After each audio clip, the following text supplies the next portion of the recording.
Through you, Mr. Mayor, I can confirm that we do have the recording going, and it is 5:31. If you would like, you can call the meeting to order. Okay, thank you very much, Madam Clerk. I see that we have quorum, so I will call this special meeting of council to order. Meeting number SC-03-2021, the Muzzle Order Appeal.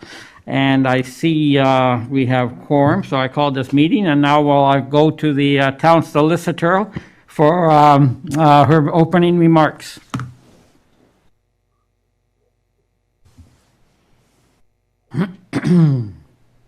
Thank you, Mr. Mayor, and through you, Mr. Mayor, to those present. Due to the COVID-19 pandemic, all Town of Pelham in-person public meetings have been cancelled. Instead, the town is holding all meetings electronically via Zoom.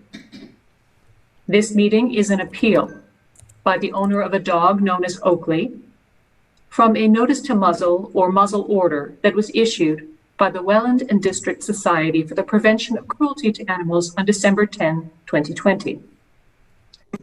The appeal committee consists of counsel for the town of Pelham, a quorum of whom are present at this electronic hearing. Members of council, although you are part of the appeal committee because of your position as councillors, your role in this proceeding is closer to that of a judge than an elected official. It is an adjudicative role in which you will consider the evidence that is before the appeal committee and render a decision. However, please note that no decisions have been made prior to this hearing.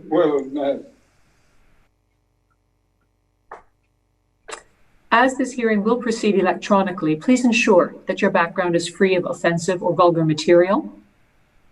Participants and attendees will be able to see and hear the proceedings. However, their microphones and video cameras will remain off until they are called to speak. Once a participant or an attendee at this hearing has concluded his or her statement, evidence, or argument, as the case may be, staff will mute their microphone and turn off their video camera. However, participants and attendees will remain able to see and hear the proceedings. Please also note that, as indicated by the clerk, this is a public hearing that is being recorded, and the video of this proceeding will be posted to the Town of Pelham website. This appeal is also a formal public hearing that requires decorum, and that means that vulgar or offensive language will not be tolerated, nor will disrespectful comments or conduct. If participants or attendees use inappropriate language or engage in inappropriate conduct, they may be removed from the meeting.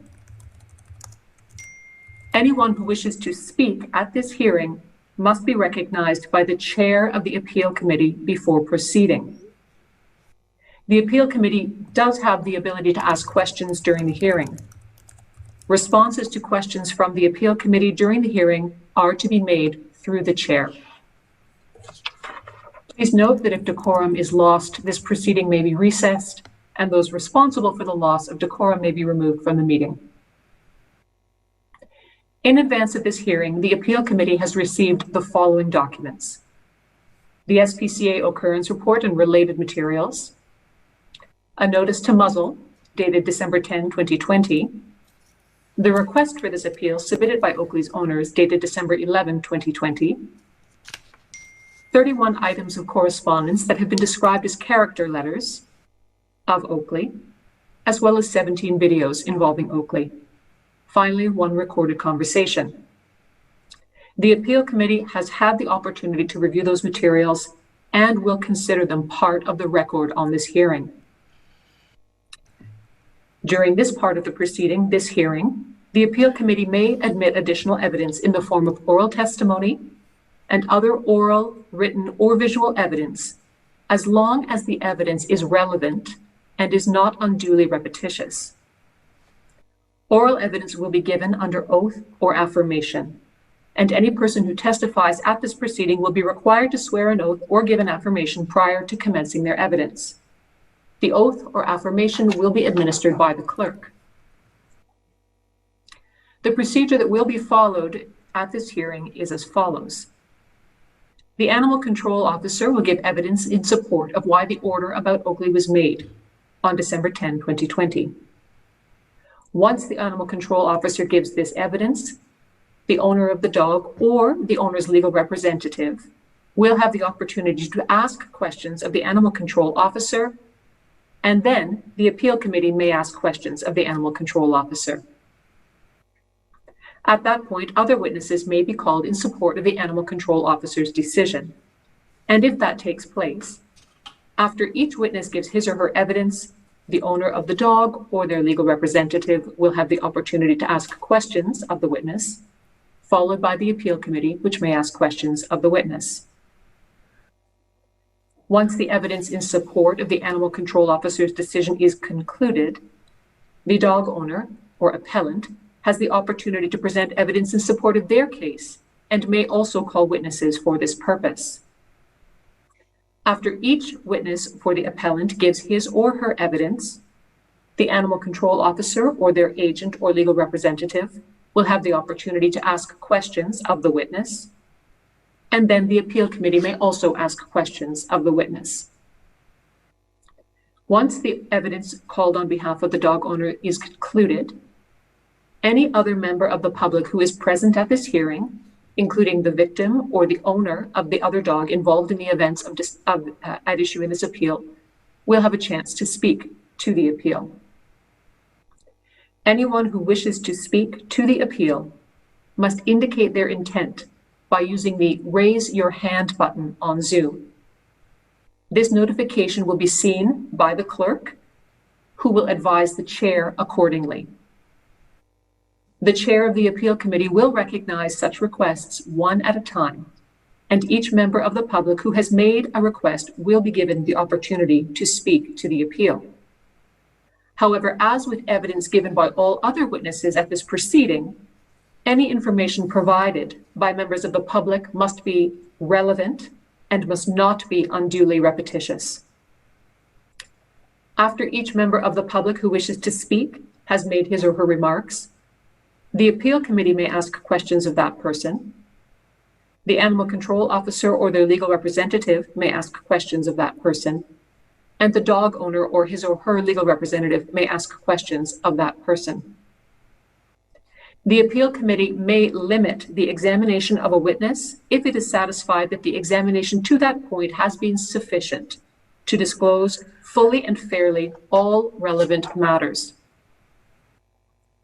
Once all the evidence has been heard, the animal control officer or their agent or legal representative will have the opportunity to summarize the animal control officer's case, and then the dog owner or their legal representative will have the opportunity to summarize the appellant's case. At that point, the hearing will be concluded, and the appeal committee will proceed to consider the evidence and deliberate its merits. The appeal committee will consider the materials submitted in advance of the hearing, as well as the evidence and information provided during the hearing. They will also consider the submissions made in the case summaries at the end of the hearing. Please note that all information or evidence that the parties or members of the public wish the appeal committee to consider must be provided before the hearing concludes. Any information or evidence that has not been provided by the conclusion of the hearing will not be considered by the appeal committee in its decision. The appeal committee may render its decision on this appeal at this meeting, or it may reserve its decision and present it within 10 days. The decision of the appeal committee is final and binding. And that concludes the opening remarks. Through you, Mr. Chair, thank you very much.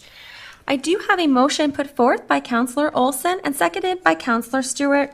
Be it resolved that the agenda for the February 24th, 2021 Muzzle Order Appeal Special Meeting of Council be adopted as circulated. If there's no discussion, I'll call for the vote, starting with Councillor Hahn. Yes. Councillor Kaur. Here, yes. Councillor Olson. Yes. Councillor Stewart. Yes. Councillor Wink. Yes. And Mayor Junkin. Yes. That motion carries. Through you, Mr. Mayor, that brings us to the third item of our agenda, which is disclosure of pecuniary interest and general nature thereof.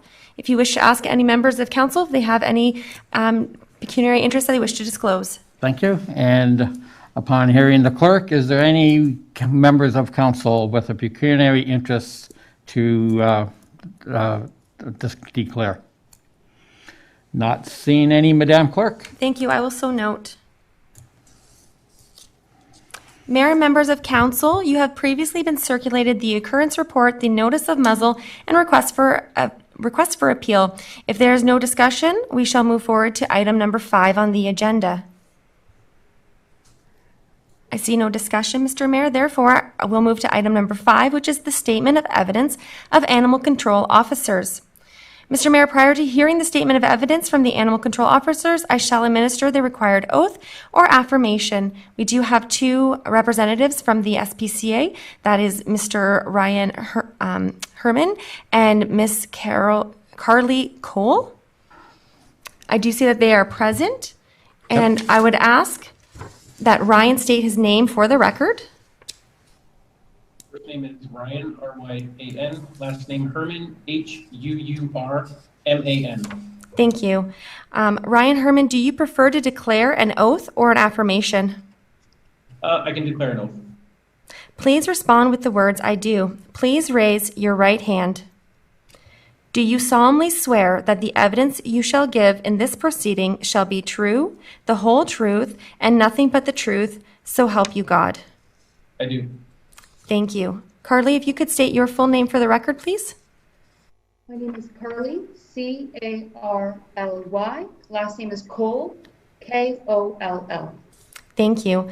Carly Cole, do you prefer to declare an oath or affirmation? Oath, please. Please respond with the words, "I do." Please raise your right hand. Do you solemnly swear that the evidence you shall give in this proceeding shall be the truth, the whole truth, and nothing but the truth, so help you God? I do. Thank you, Mr. Mayor. Now that the oaths have been conducted, please do feel free to submit your statements. So the On statement of... December 8th, 2020, pardon? Nope, go ahead. Yep. Thank you. On December 8th, 2021, I received a complaint from Monique Charette. She advised she was walking down Maple Avenue with her dog when she was attacked by another dog from 1191 Maple Street. As a result of my investigation, based on the witness statement provided, I issued a muzzle order on Oakley, the dog that lives at 1191 Maple Street. And that is my statement. Thank you. Thank you. Madam Clerk? Thank you, Mr. Mayor. The owner or the representation would have the opportunity to ask questions. Would the representation Yes. like to ask questions? I would, thank you. My name is Frank Alfano for clarity of the record. Thank you. Thank you. And Ms. Cole, your evidence today was that you took a complaint from an individual, correct? Correct. Okay. Did you see the dog in question that was the complainant dog? I did see the dog outside upon my arrival. This dog Did you- matched the identification that was provided on DocuPet with an old dog named Neo. Upon my arrival at the door and discussion with Jennifer Irwin, I was told that the dog out back is named Oakley, female, golden doodle. That matched the female. My apologies. Sorry, Sorry. I don't mean to cut you off. I mean, when you spoke with Monique, Yes? her complaint was that the dog she was walking was bitten, correct? Yes, it was grabbed by the jacket, held up in the air and shaken. Right. Firstly, you didn't see this, correct? No, I did not see the bite take place, no. Okay. So my question to you is, did you look at the dog that was allegedly bitten? That is not our usual protocol. We always ask for a witness statement, and we ask that witness statement to be provided to the animal control officers, and we trust that the witness statement is truthful. All right, so that's fine. I'm not asking about your protocol. My question to you is simply this. Did you see the dog that was the complainant dog? Upon my arrival on December 10th, I did, yes. Okay, and I'm going to suggest to you that there was absolutely no bite marks or any injuries to that dog. No, there was no injury to the dog. Okay. We're going to be hearing some evidence that there were no injuries simply because this dog was wearing a coat. Is that correct? Correct. Did you observe the coat? No, sir. So did you take any pictures of the coat? No, no pictures were taken of the coat. So the extent of your investigation was taking a statement from Monique, who told you that there was a dog bite, but you didn't see any injuries on the dog or see the coat that apparently prevented any injuries, correct? Correct. Okay, thank you. I have no further questions of this witness. Any other questions? Through you, Mr. Mayor, thank you. That would then conclude to the council portion if council wish to ask any questions. Okay. Member of councils, any questions for the officer? Don't see any at this time. Oh, wait, Councilor Corr. Yes, through you, Mayor, to the officer. What are the size of the two dogs in question? Oakley is a medium-sized golden doodle. Phoebe is a Jack Russell, very small. To add to my question, weight-wise, Personally, I wouldn't know the exact weight of each individual dog. I can only attest to Oakley being a medium-sized dog, while a Jack Russell Phoebe being a small-sized dog.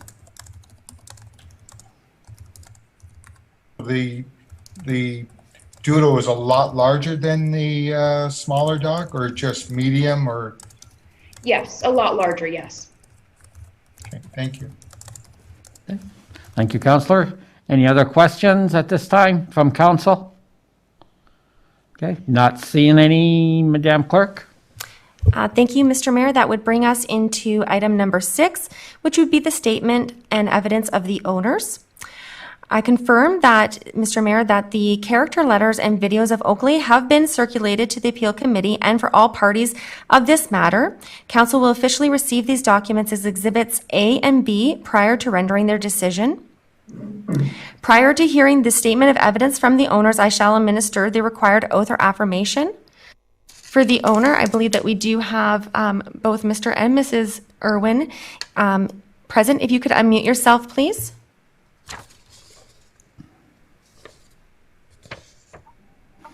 Thank you. Whomever would like to go first, please state your name for the record. My name is Paul Irwin. Paul Irwin, do you prefer to declare an oath or affirmation? An oath. Please respond with the words, "I do." Please raise your right hand. Do you solemnly swear that the evidence you shall give in this proceeding shall be true, the whole truth, and nothing but the truth, so help you God? I do. Thank you. Ms. Irwin, if you could state your name for the record. My name is Jennifer Irwin. Jennifer Irwin, do you prefer to declare an oath or affirmation? I will do an oath.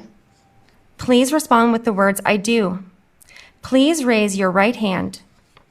Do you solemnly swear that the evidence you shall give in this proceeding shall be the truth, the whole truth, and nothing but the truth, so help you God? I do. Thank you. You may go ahead with your verbal statements. Thank you. Good evening. I'm going to start with Ms. Irwin first. Okay. Thank you. How long have you been a dog owner?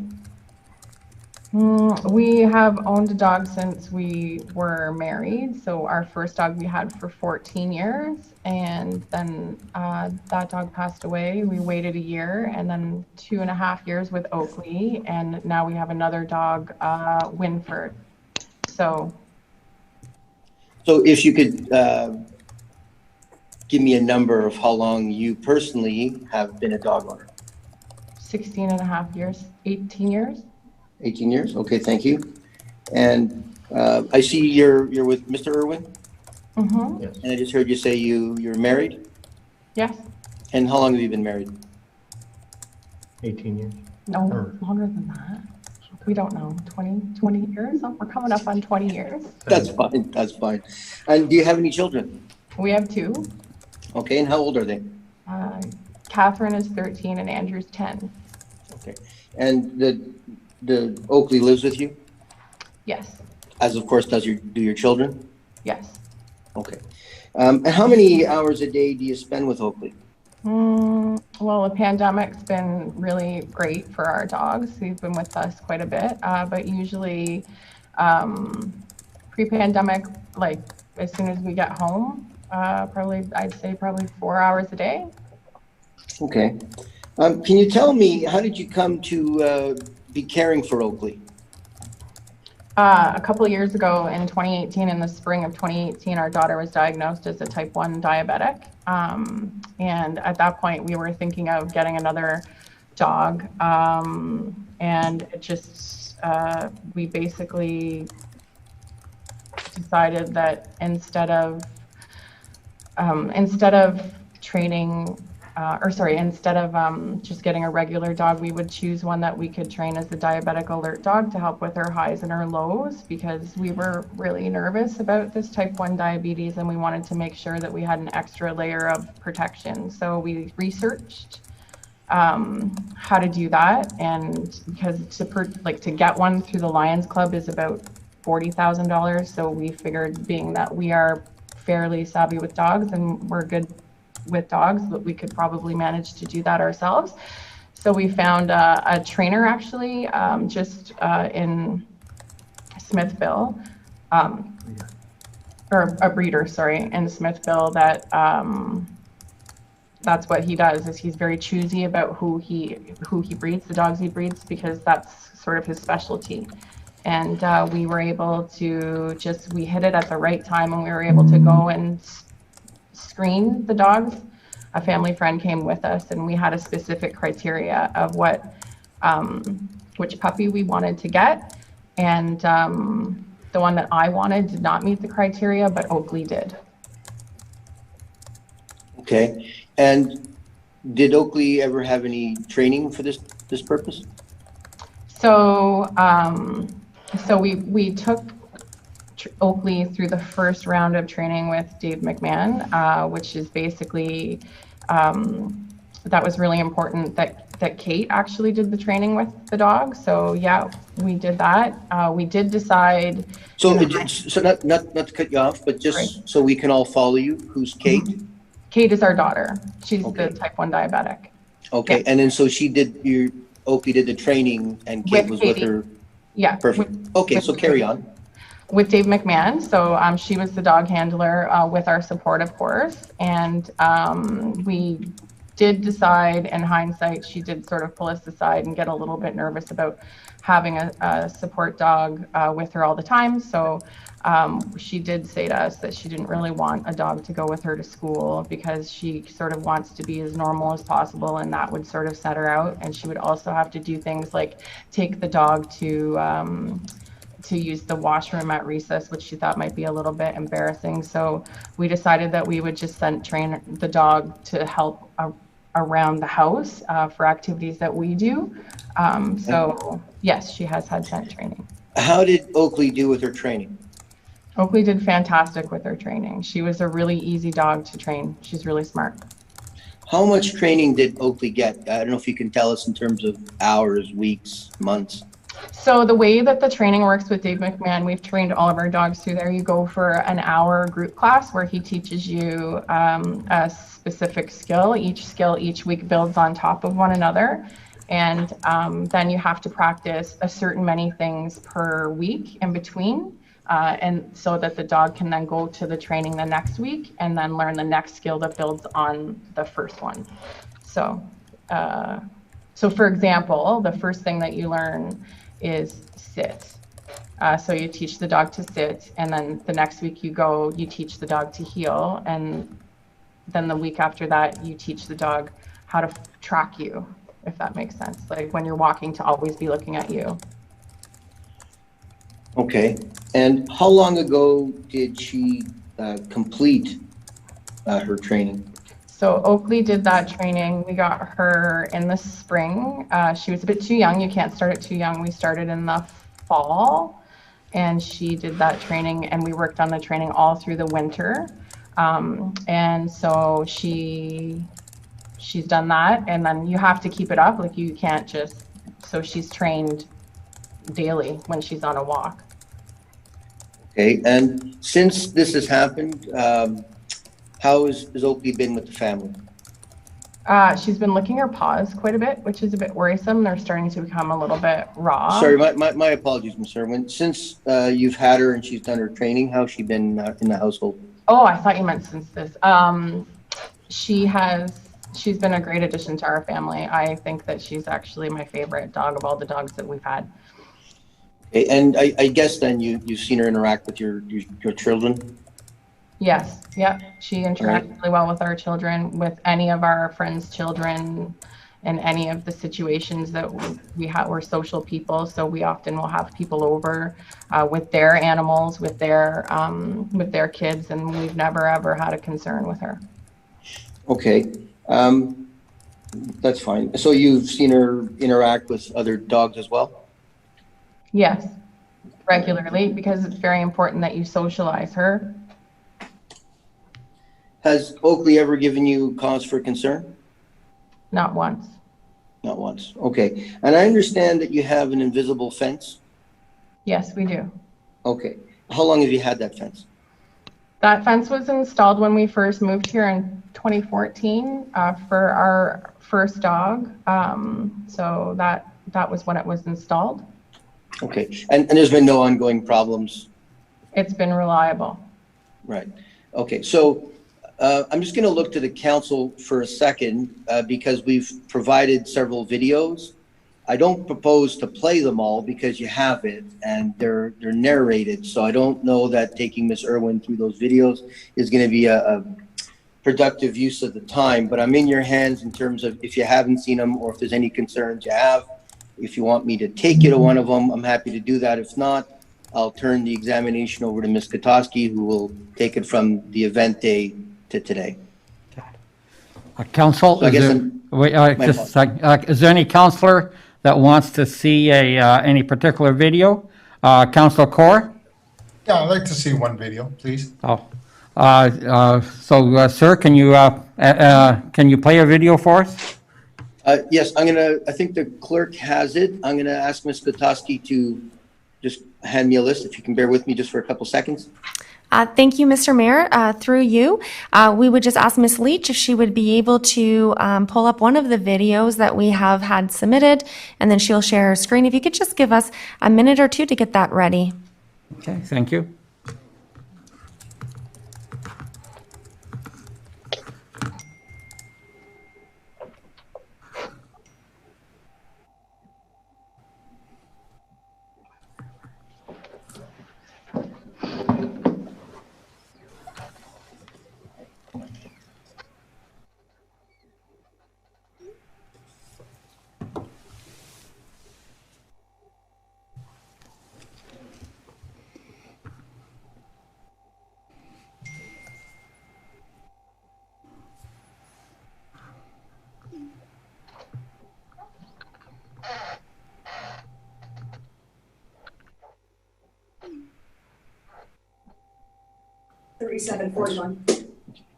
Thank you. Ms. Kotoski's provided me with the specific videos that I think are going to be helpful to the council in coming to a decision.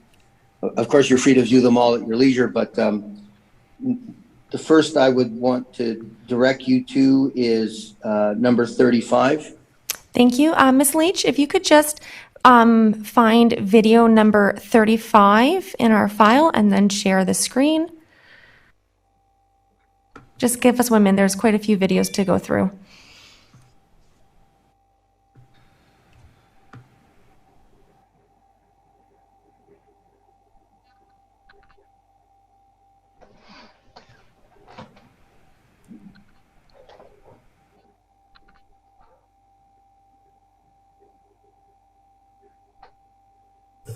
I apologize. I'm getting a message from Ms. Leach that that particular video is indicating that the size is too large to be able to play and share the screen. Was there a different video number?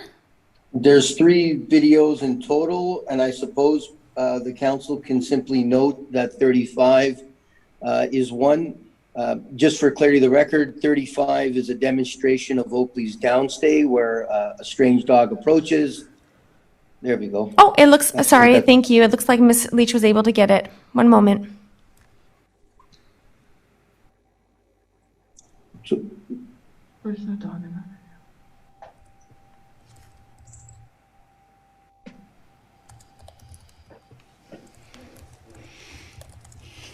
so Ms. Irwin, if you could explain what's happening in the video, because we don't have sound. Oh, sorry. Okay. So that was an example of her downstay. So basically, if you put Oakley on a downstay, with the training that she's been through, she won't move. And I didn't see it in the video we just saw, but in the one that the full screen version of it actually has a strange dog in the view. Yeah, and there's lots of cars going by. Like, I took that video just to demonstrate that she doesn't startle, and that she's a So controlled yeah, animal. there we saw it. There's across the street. There was a dog. And Mhm.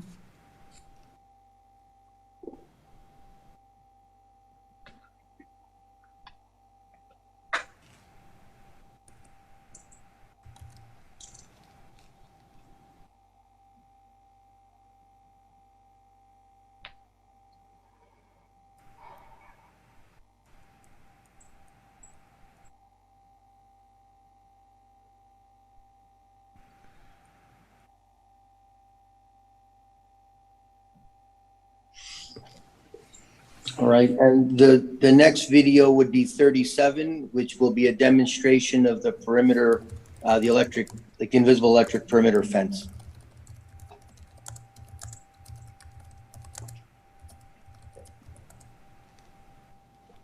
And if, again, Ms. Irwin, if you could demonstrate what we're seeing.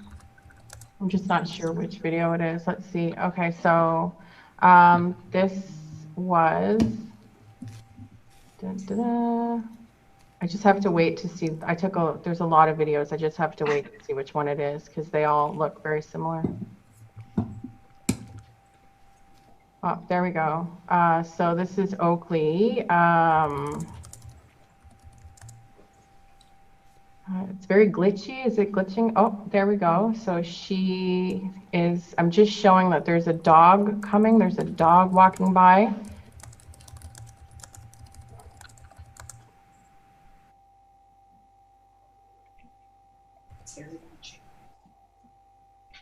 It's very glitchy. It's kind of hard to narrate. Okay. So I think she's coming back. Here we go. So there's the dog, right? So that's her going to the line.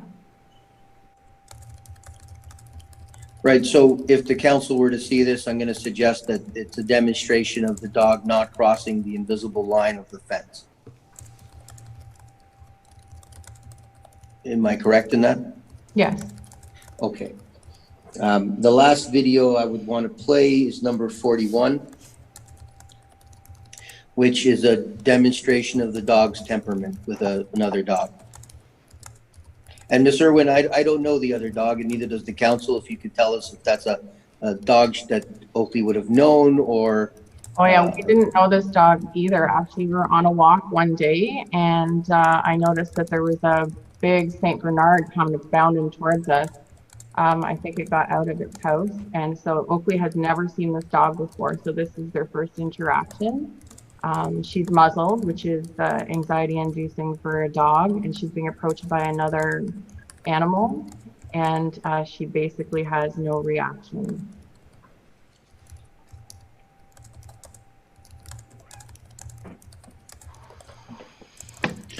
Okay, now how would you describe Oakley's temperament? Oakley's a really gentle soul. We've watched her in many different situations. We've watched other dogs eat from her dish, which is if you're gonna have an aggressive dog, that's gonna be when it comes out, is through food aggression. We've watched our Cocker Spaniel chew on her face. We've watched our Cocker Spaniel that we got hump her head. Oakley takes it all without even really batting an eye. She's very submissive and always has been. She will automatically roll on her back and play and be the first dog to do that, which is a very interesting thing to watch.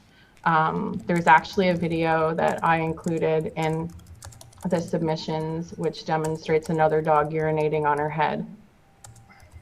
And that's in the videos that we've provided to the council, correct? Yeah. All right. And so, you know, we see all this, and then we hear about this incident that happened on December 8th. Firstly, you weren't present for any incident. No, Do I have that? no, I didn't. I wasn't present for an incident. Okay. And do I understand it correctly that you don't think an incident happened? I question whether the incident happened. I don't think that it did. It doesn't make sense the way that this has gone down. Is the statement that was provided consistent with the behavior you've seen over the last 2.5 years? Absolutely not.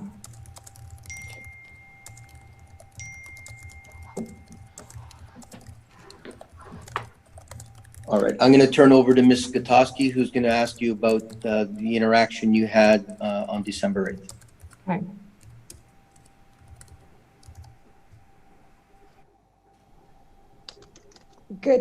Good evening, Mayor and council members. Hi, Jennifer and Paul. So I'm going to just finish off here by bringing you to the day that Miss Cole came to your property, the SPCA officer. Could you tell me a little bit about your interaction when she showed up on your property? Yeah, it was a Thursday, I believe, and I was in the kitchen. It was about 20 to 5, and I was helping my daughter with insulin pump change, which can go well and not go well. So she was in quite a bit of pain, and she was crying, which she was really upset about it. And I was cooking supper at the same time, and as well as just getting over a migraine. So but we heard a knock at the door, and I went there, and it was Miss Cole, who introduced herself and explained that she was there to basically issue a muzzle order for an incident that had happened on the Monday, I believe. And then she pointed to out front of our property. And I was very concerned, but I said that somebody had come to speak to my husband about something that had happened on Monday, but that we had taken care of the situation, and we had gone to the extent of replacing the fence to mitigate any breaks that it might have had, if there was any at all, because we weren't sure what had happened at that point. And I explained that the dog wasn't hurt, and that there were no injuries to the dog. And she basically said that she was there to issue the order anyways, which I found really upsetting. I knew that I had to get back to my daughter, so I shut the door and said that, you know, I can't muzzle her. I can't muzzle the dog. That's such a cruel thing to do. And I shut the door to go make sure that I could turn the stove off and make sure that my daughter was okay. And then I returned out to the truck to see if I needed to get paperwork or whatever I needed. I got to the side of the door and I motioned that I needed the paperwork, but I also didn't want to get very close because we've been very COVID aware of the germs that other people bring for our own safety and for our vulnerable family members. And she came out and explained that she had to fill out the paperwork and that she would bring it up to the door. So I returned back inside. She came and had to tried to explain to me all of the things that went with it, but I was really in a rush because at that point, Kate had been disconnected from her pump for probably about 20 minutes, and that can cause a sudden rise in blood sugar, which can put her in danger. So I just said that I would read it, and I would talk to my husband about it.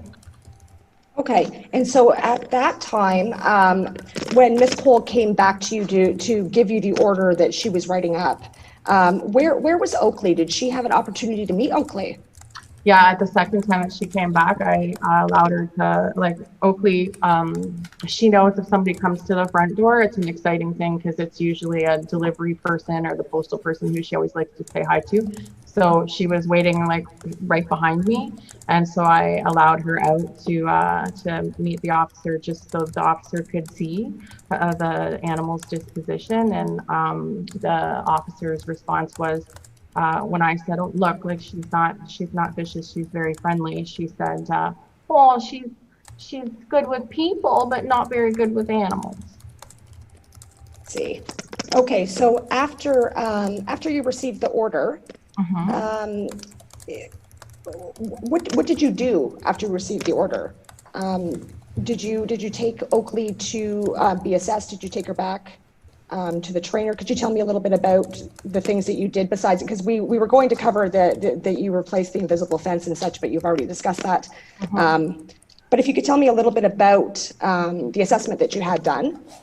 So one of the things that the officer told me was that I had the opportunity to appeal this muzzle order formally through the town council, and that I should, that I could also start to collect letters from people that know her. And so I reached out to someone that I know that's very savvy with dogs, and they had said it would be a really good idea to get the dog assessed by a dog trainer. So I took her to Dave McMahon again, because he is the best and the most knowledgeable dog trainer in the Niagara region. So I made an appointment with him, and he assessed her. So, Mr. Chair and Council, if I could just interject for a minute, would we be able to show in the brief tab A, page 1? Through you, Mr. Mayor, if you Madam could just Clerk. give Ms. Leach a moment, she will just need to retrieve that file and then share her screen. So if you could just bear with us for one moment. Thank you.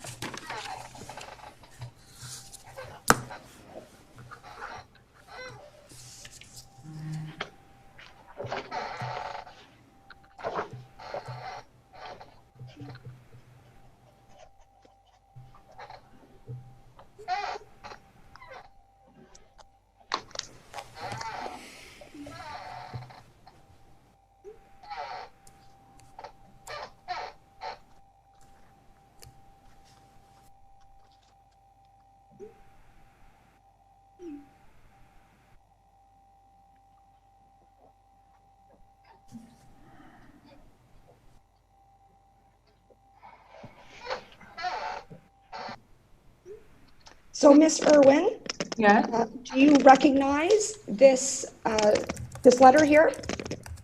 I do, yeah.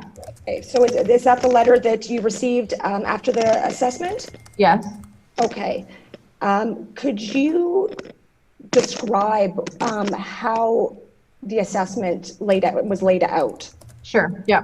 I got to the academy, which is in Niagara Falls, and Dave had provided a variety of different size dogs. And what you do is he walked Oakley around each one, and you start off with a larger boundary, and then you go smaller, smaller, smaller, just to see the dog's reaction. And Oakley passed with flying colors. She went right around everyone. She was even sniffed by a couple of them, and she didn't react at all. Perfect. Thank you so very much. The final question that I have is, could you just explain to us how this order has affected you so far? How it's affected your family and the restrictions on Oakley? Okay, so it's been really hard. We felt really judged. We've really we have really felt like we have been neglected our due process, that we were, I honestly feel that it is incredibly destabilizing to be cooking dinner on a Thursday and then open the door and have somebody tell you that your life is going to be permanently changed with your animal in your house, and have absolutely no investigation happen. That's been really challenging. I've lost 8 pounds, which some might say is great, but when you lose it this way, it's really painful because I have a hard time eating and sleeping. It's affected our marriage because my husband's been really upset about it also. He's lost, he took 2 days off work. He was so bothered by it. We can't, if this muzzle order goes through, we won't be able to do what we wanted to do with her. And she'll just be like locked in a house. In a part of our house, we won't be able to have holidays we can't even have my mom over for Christmas without having our dog in a cage. We won't be able to do all of the things that we previously enjoyed doing with her, like dog sledding and even taking her camping. We won't be able to do, because who's going to take a dog camping and have to keep it in a cage on a 1 meter leash with a muzzle on? It has affected every facet of our house, and it's been, I would say, probably the most challenging thing that I've had to deal with through a pandemic, on top of losing my father. Thank you very much, and I'm so sorry about your father. At this time, that concludes my questions. Thank you. Thank you. Through you, Mr. Mayor. We would allow council to ask questions of the dog owners if they wish. Okay, any questions from any member of council? I see first, Councilor Wink. Yes, through you, Mr. Mayor. Jennifer, in the occurrence report, you stated that the witness statement being used as evidence is a conflict of interest. Can you please explain how you deem it to be a conflict? I don't understand how a person can be the witness and the victim at the same time. So, for example, I think it's a conflict of interest in that she's the only person who saw this happen, and she's also the witness. I made that statement after I asked the officer if there were any witnesses, and the officer replied, yes, the witness is the woman. And I said, what woman? And she said, the woman who made the report. So that was my conflict of interest comment. I'm not sure how you can be the victim and the witness at the same time. All right. Another question to you. If there was no attack or no conflict between the two dogs, why would the victim's owner have conversation with your husband about the incident? So why would he come to talk to my husband about the incident? I'm not sure why he would do that. If there was no attack, is that what you're saying? Is that the question? I don't think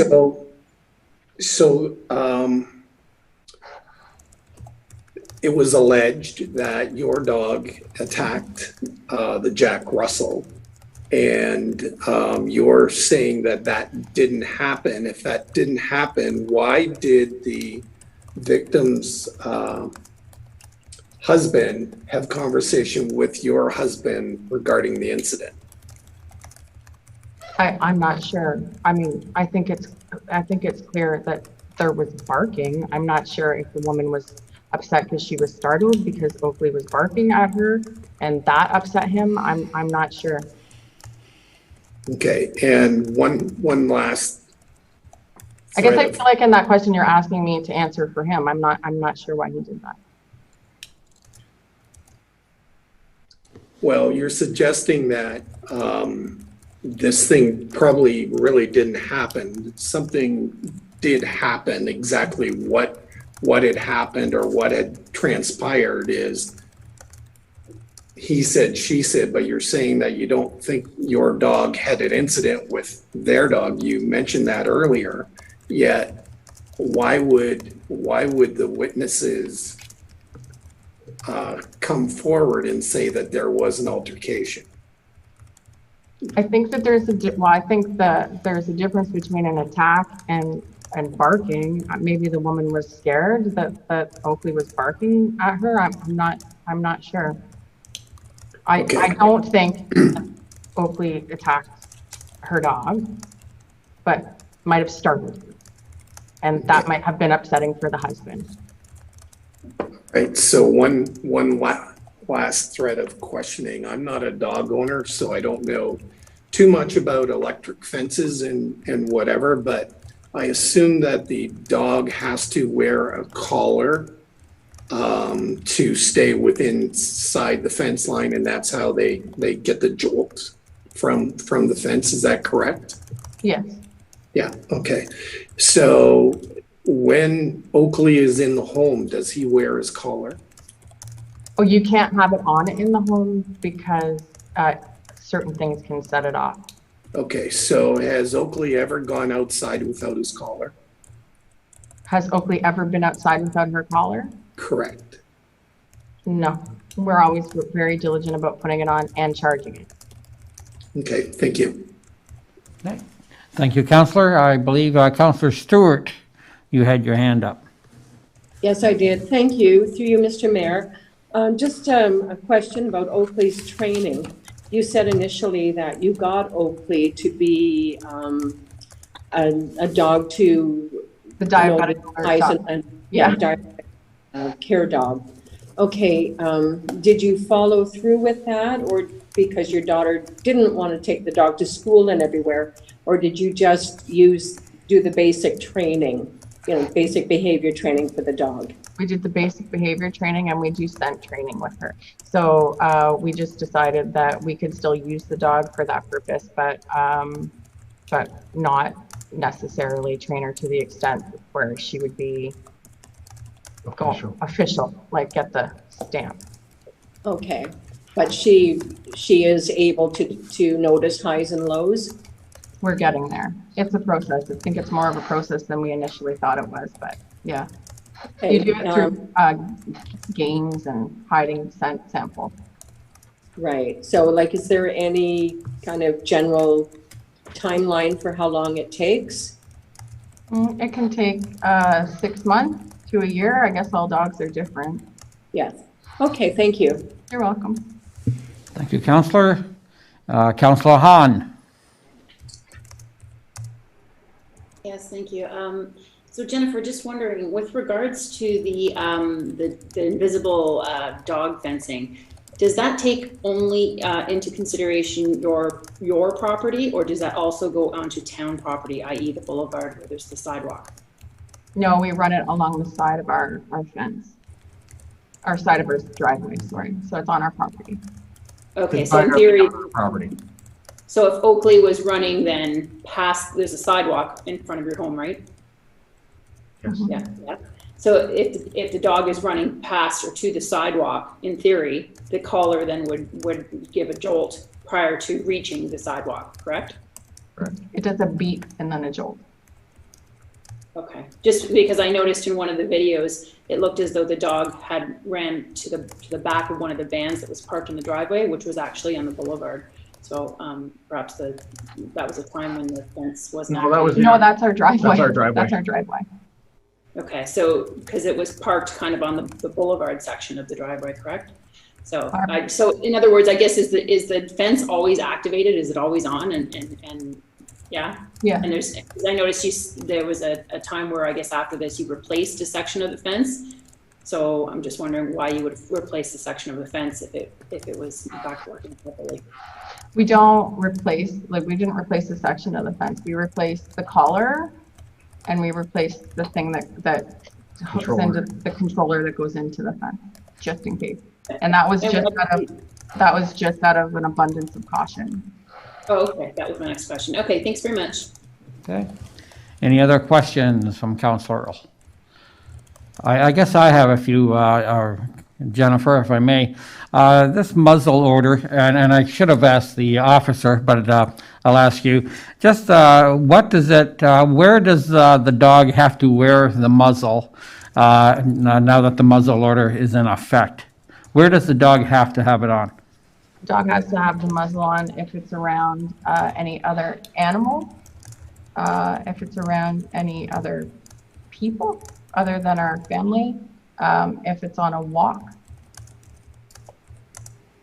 Okay, so even, but it doesn't have to be on as long as it's on your property, or even if it's around, you have 2 dogs, do you?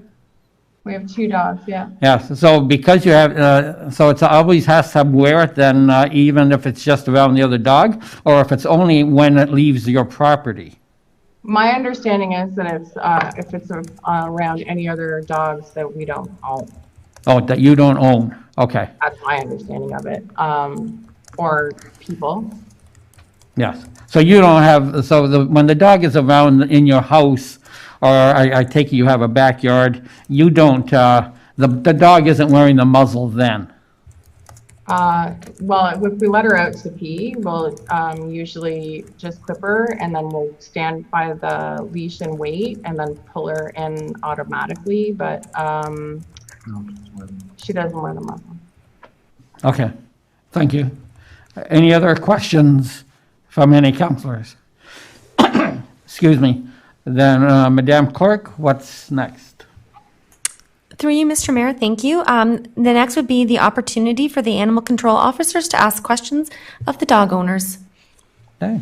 Sir, Officer? my apologies, but Mr. Irwin was sworn in, but we haven't questioned him yet.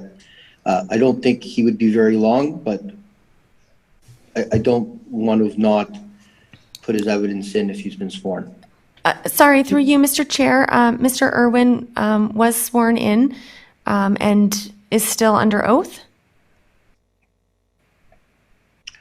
I'm going to be extremely quick. Good evening, Mr. Irwin. Excuse me, Madam Clerk. Sorry, yes, through you, Mr. Mayor. Yes, go ahead.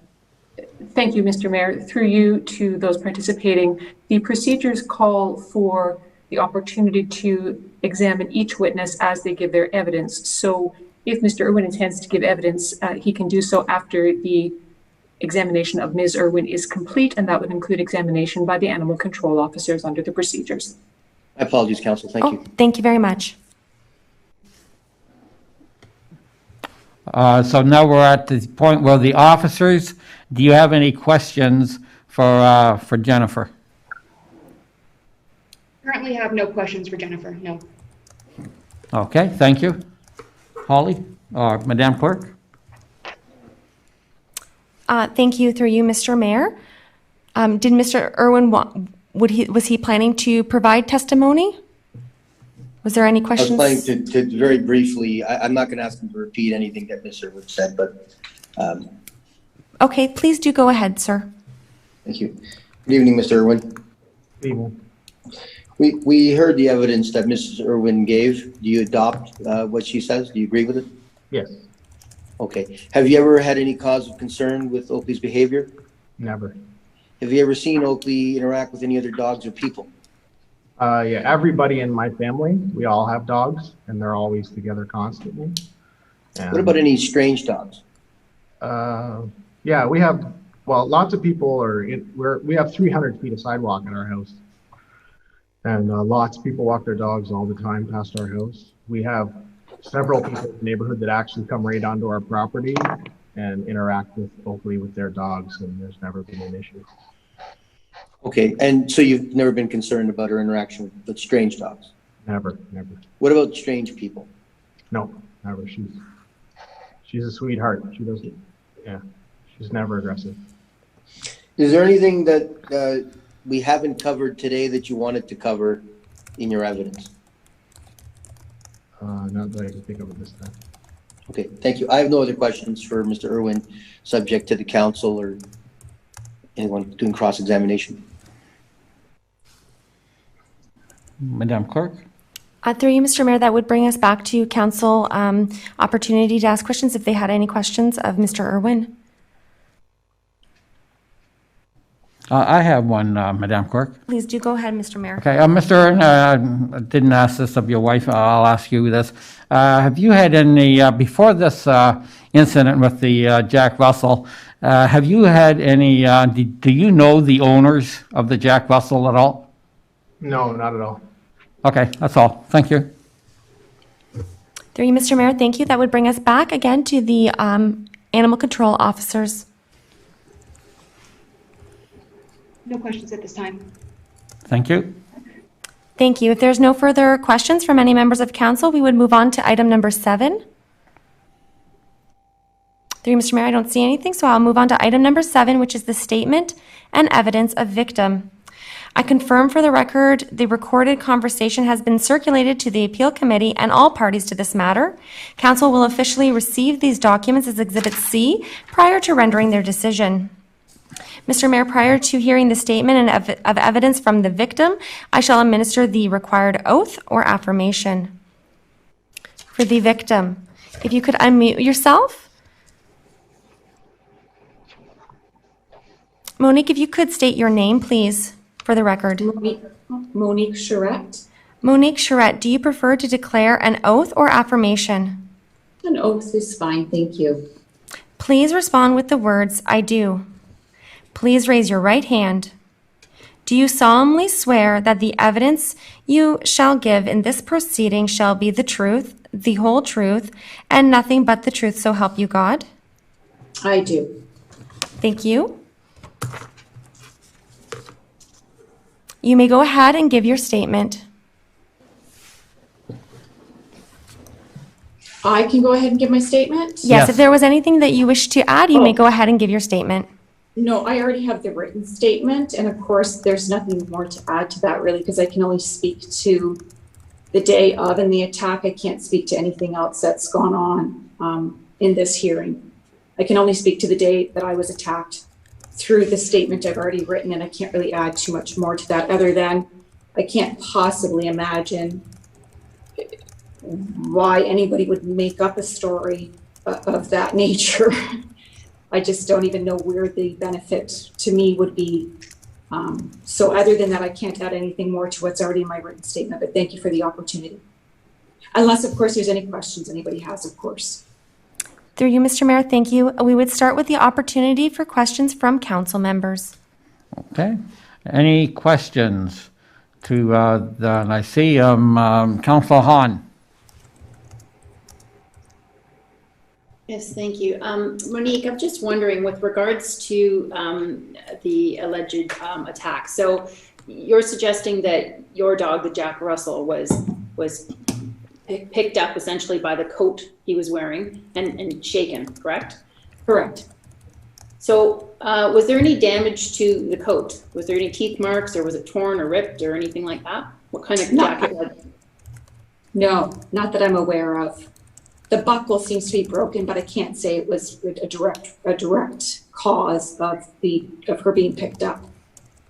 So is the dog jacket like a how do you say it? Like one of the little down jackets, or what type of material is it? Nylon, or what is it? Nylon, like it's nylon with a fur inside, like a padding inside, and then the nylon on the outside. It's a winter coat. Okay, thank you. Thank you. Any other questions? Then, okay, go ahead, Councillor Stewart. Yes, thank you. Through you, Mr. Mayor, to Monique. Okay, do you walk your dog regularly? Yes, all the time. Okay, do you have like a regular route that you go on? Is walking past the Irwin house before this like a regular part of your walks with the dog? Probably, yes. I mean, it's not a regular walk, but I have walked by their house. Definitely Maple Street is part of my walk. Yes, not every day, but regular enough. Okay, thank you. And have you seen Oakley outside different times when you walk by? Not that I've noticed, no. Okay, thank you. Thank you. Okay, so I have a couple of questions. So I'm a dog owner myself. I have a 1-year-old German Shepherd, and I have 2 Jack Russells. So I'm very much aware of the size difference of these dogs. Oakley isn't a Shepherd, but still is a medium-sized dog. So Monique, it must be a pretty scary event to see your dog allegedly picked up by the coat. Did you have any previous knowledge or a warning, or did Oakley run out to you and your dog? I'd like you to just, if you could describe that again. There was no pre-warning. Oakley seemed to come around very quickly and just really out from behind a mobile home that was parked in the driveway. There was no warning. Oakley was not running towards us with great, like not from the front of the house to Maple Street. We were coming up Sandra, so we were right at the mobile home where all of a sudden Oakley was just there and on Phoebe, on the Jack Russell. There was no warning whatsoever. It just happened so fast. And I don't know if Oakley was under the mobile home or just all of a sudden I was walking and then Oakley was there and then Oakley was on Phoebe and grabbed her and then I went hysterical, screaming. So mostly, again, because there was no warning, I didn't have time to grab Phoebe, to pick her up, to... Yep. And so it was your screaming then that startled the Oakley to release your dog. And what did Oakley do then? Oakley backed off. I think probably my hysteria scared Oakley enough, I'm thinking. I mean, of course I can't say, but 100%. And then Oakley came back at her. So there was a release, and then there was another fit of aggression, and then just all of a sudden Oakley took off, and when I looked, there was a young boy in the backyard. So I don't know where exactly the young boy was during the attack. As far as witnesses go, perhaps the young boy saw more than... There was somebody else in the driveway that day. It was the young boy, and when I turned and yelled, who is responsible for this dog?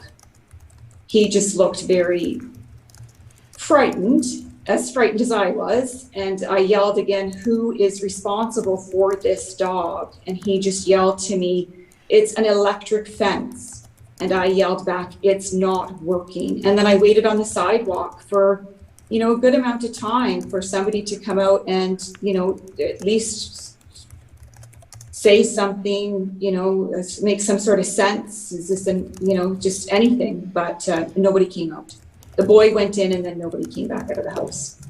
Okay, thank you for that. And when you got home, did you take the dog to a vet, or did you just visually could see that there was no harm?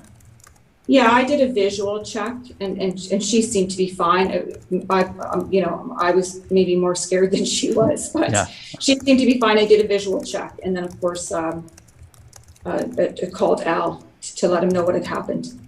Okay, thank you very much. And thank you. Go ahead. And do you want to add anything else? No, thank you. I'm good. Thank you. Okay, thank you for your answers. I see Councillor Stewart again. Yes, thank you. Through you, Mr. Mayor, to Monique. I know it would have been very startling, but did you notice whether or not Oakley had a collar on at that time? It's a great question. I do not. I cannot recall whether or not Oakley had a collar on. Okay, thank you. Thank you. Okay, any other questions, councillors? See none, Madam Clerk. Thank you. Through you, Mr. Mayor, that would bring us to the opportunity for the animal control officers to ask questions if they have any. Officers? Through you, Mr. Mayor, we have no questions. Okay, thank you. Madam Clerk? Thank you. Through you, Mr. Mayor, that would bring us then to the opportunity for the owner or their representation to ask questions. Okay. Thank you. Go ahead. Thank you. You told us that the coat that Phoebe was wearing was a nylon coat? Yeah, a winter coat. I can't say exactly what. I'd have to see the coat to tell you exactly what the material is. Did you take any pictures of the coat after this happened? No, I did not. Did you show it to the animal control officer after this happened? No, I did not. Do you still have the coat? I do. Okay. What damage, if any, was done to the coat? Like I said, there's a broken buckle on it, but I can't say for sure that was a direct break from being picked up. All right, that's fair. Okay, and what direction were you coming from when this happened? I was coming from the Fenwick downtown core down Maple Street and then turning right on Sandra.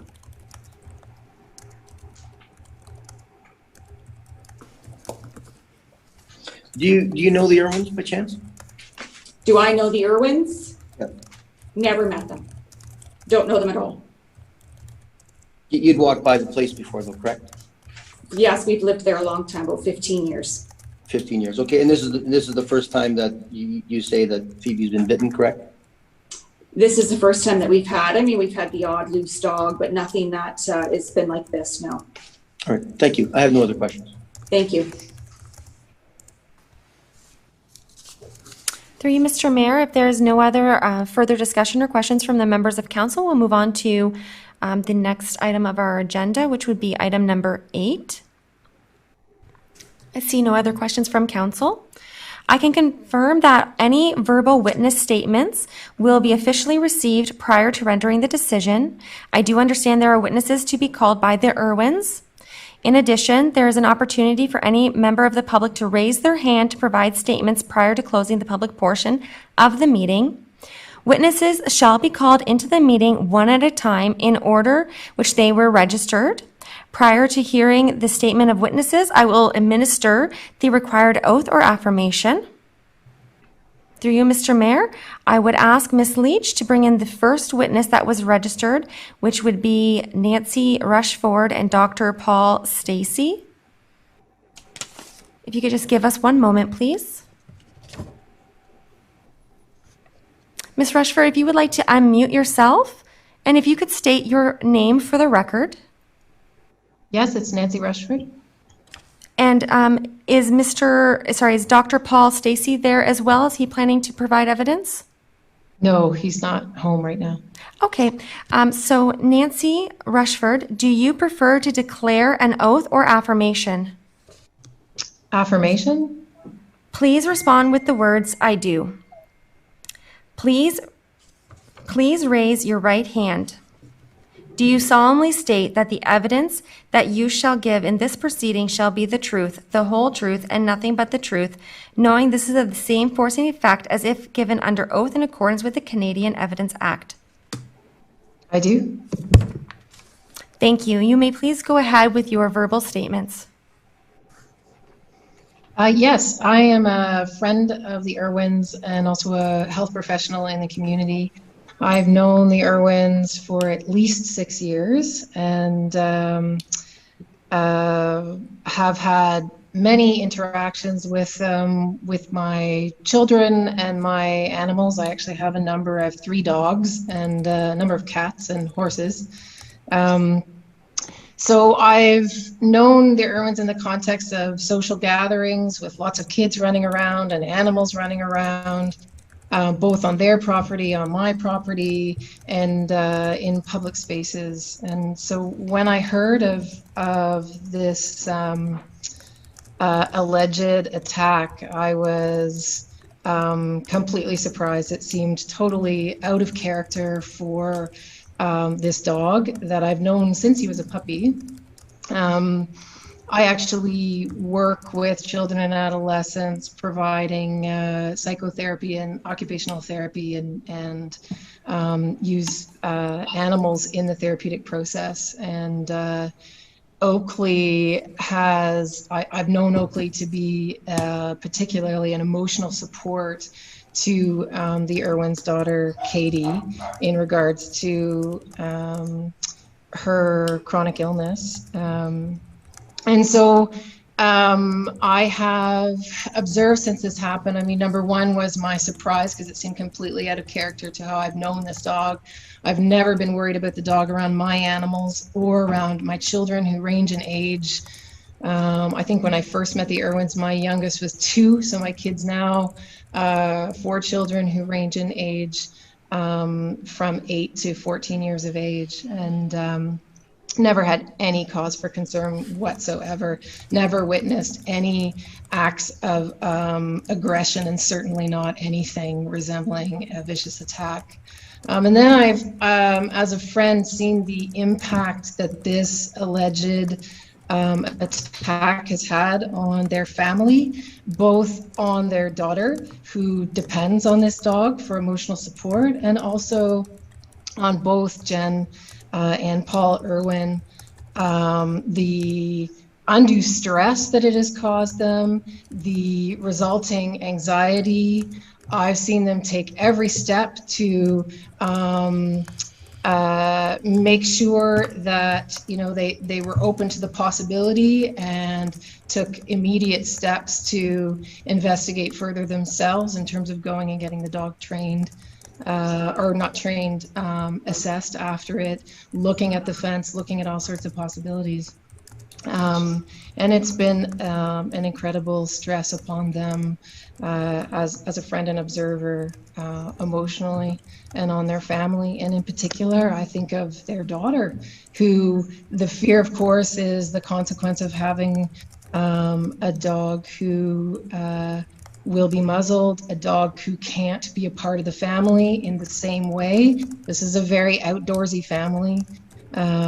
So it's been really quite sad, and there's definitely, in my opinion, a real inconsistency between how this dog has been observed and how this dog is, and the alleged, the allegations of a vicious attack. Yeah, thank you for that. Thank you. Yeah. Nancy? Madam Clerk? Thank you. Through you, Mr. Mayor, we would allow the opportunity for the witness to be then questioned by the animal control officer first. Officers, any questions? We have no questions at this time, no. Okay, thank you. Thank you. Through you, Mr. Mayor, the next would be for the owner or their legal representation. Thank you. I don't have any questions for Ms. Rushford. There's nothing I could ask that she hasn't covered, and I have no other questions. Thank you. Thank you. The next would be the victim if she wished to ask any questions. Any questions? No, I do not have any questions. Thank you. Then we would move to council if council had any questions. Any councillors wish to question the witness? Not seeing any, we go to the clerk. Thank you. Through you, Mr. Mayor, we will remove this witness from the meeting and place her back into the waiting room. We would bring in our next witness, which would be Catherine and John Griff. If you can just give us a moment to bring the new witnesses in.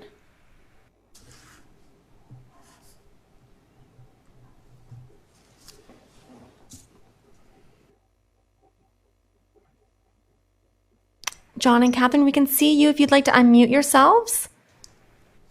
If you can just let me know if you're each there. Oh, hello. Yep, here. Thank you. Would you please state your names for the record? We'll do one at a time, so whoever would like to go first.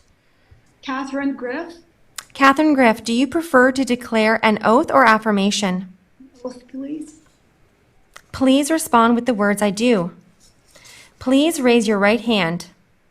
Do you solemnly swear that the evidence you shall give in this proceeding shall be the truth, the whole truth, and nothing but the truth, so help you God? I do. Thank you. Mr. Griff, if you could state your name, please, for the record. John Griff. John Griff, do you prefer to declare an oath or affirmation? Oath, please. Please respond with the words, I do. Please raise your right hand. Do you solemnly swear that the evidence you shall give in this proceeding shall be the truth, the whole truth, and nothing but the truth, so help you God? I do. Thank you. You may go ahead with your verbal evidence. Much of what I'm going to say has already been said, so I'll try to be as brief as I can. We've known Oakley since he was a puppy. She was a puppy, sorry, and can verify all the things that Paul and Jen have said about choosing the dog, especially for his gentleness, for her gentleness, and for all those things. The puppy was always, and Oakley still, submissive, like lay on her back at a moment's notice. I've seen her in training. She did fantastic with all the training at the Dave McMahon Academy. I've trained her myself a few times. She was always quick to respond. She respected me. She was really, really good. We would go before the thing, we'd go on walks with Paul and the dog and Katie, and I never saw any interaction with other dogs that was not inappropriate. My biggest thing is that we have a 3-year-old Australian Labradoodle named Molly. And we got her from a quality breeder in Ontario. She's been extensively trained through the Dave McMahon Academy. She's she just qualified in the fall as a St. John ambulance therapy dog. we've put a lot of money into her. We've put a lot of energy into her. She's very, very valuable. And I don't let anybody, any dog, come near that dog unless it's vetted. And Oakley, I would trust, like, it's just, I too am flabbergasted by this. I would trust Oakley 100% with Molly. We've watched them out in the yard. When they play, they're both the same size. Molly's a little bit taller, but it's exuberant. There's a lot of running around. There's a lot of jumping. There's mouthing. You can see teeth sometimes. There's a little bit of growling here and there. No aggression whatsoever, just typical dog play. And the other thing I wanted to say is that when Molly gets tired of playing, and that she's usually the first one to tire, she will either stop or walk away from Oakley. And Oakley will go over and try and bump her a couple times to try and get her to play again. And Molly will walk away, and then Oakley just goes, oh, okay, you don't want to play anymore, and walks away. And that to me is a signal that Oakley can understand other dogs' signals and knows what's happening with the whole interaction. So, and then what happens is they usually either go have a drink and then they end up lying down, sleeping together.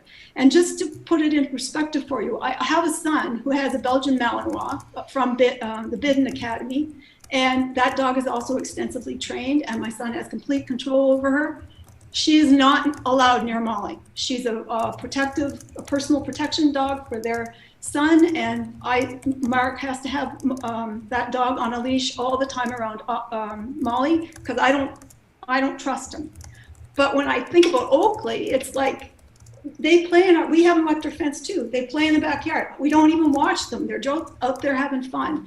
It's inconceivable that I trust her 100%. And with our other grandchildren come over, and I just trust her. So, and then John might want to say something. I don't know. Yeah, question first. Oh, okay. Not sure how it'll go. I'm done. Okay, thank you very much for that. Madam Clerk? If Mr. Griff would like to make statements, he would be able to, or is it that he would like to go after all of the cross-examination has been? Well, I might as well go now, and then that'll save some time. I guess I don't want to say everything that my wife said in duplicate, but again, the dogs, when they do play, they are exuberant. If someone wasn't trained and had dogs and watched them play, you would think they were actually fighting. But because they're with their mouths are open, they're jawing each other at the necks and the muzzles and at their legs and whatnot. But they never clamp down. It's like us using our hand to push something and have fun with. So I'm wondering if it's just an interpretation. But I wasn't there. I have no idea what went on.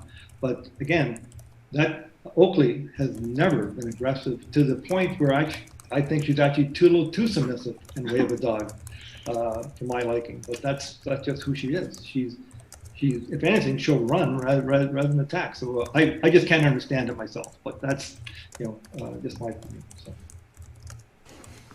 Thank you. Okay, through you, Mr. Mayor. Thank you very much. We would now move for the opportunity to have questions from the animal control officers. Officers? No questions at this time. No, thank you. Okay, thank you. Madam Clerk? Thank you, Mr. Mayor. We would then move to the opportunity to have questions from the owner or their representatives. Thank you. Good evening, Mr. and Mrs. Griff. You provided letters, which are part of the record, correct? Yes. Okay. In your letter, you mentioned that you and Urans have the same electric fence. Is that right? Yes. Okay. Let me correct that. We both had the same fence. When Paul decided he wanted to just verify that he had the best possible available, the fence that we have is no longer manufactured. So he actually purchased a new design and collar to make sure he had the one that would go on for a longer period of time. But that's basically, it works on the very same principle. Have you ever experienced the fence malfunctioning? Well, if I forget to charge a battery, yeah, it'll malfunction. But other than that, it's most. Cut it with the mower. In fairness, though, cut it with the mower once, yeah. So if the battery's dead, then you're not expecting it to work, correct? Right, yes. Yes. Yeah, it's battery powered, the collar is battery powered. Right. Can you tell me what happens if the perimeter is attempted to be crossed by a dog? I'm sorry. What happens with the dog? Yes. I'm sorry, I didn't hear the question properly. What happens when the dog tries to? When a dog, how that fence works is you actually set the parameters on the wire itself. So you can set it for how much power it has and how far away it's actually the warning goes. So on our fence, we have it set at 6 feet. So at 6 feet, the collar will make a beep sound. And then if the dog does not back away, and usually that's all it takes is a beep sound, and the dog will back away if she's not paying attention. And if she gets closer, she'll get a shock. Okay. And that usually causes them to halt. Do I have that right? Well, usually cause them to jump back. Gotcha. Okay. Not to halt. So they actually physically jump back. At least mine does. Okay, that's fine. How much time have you spent with Oakley? Well, we're family, so when we're together, like we go camping together. The dogs play together. I bring a portable system with us for lieutenant.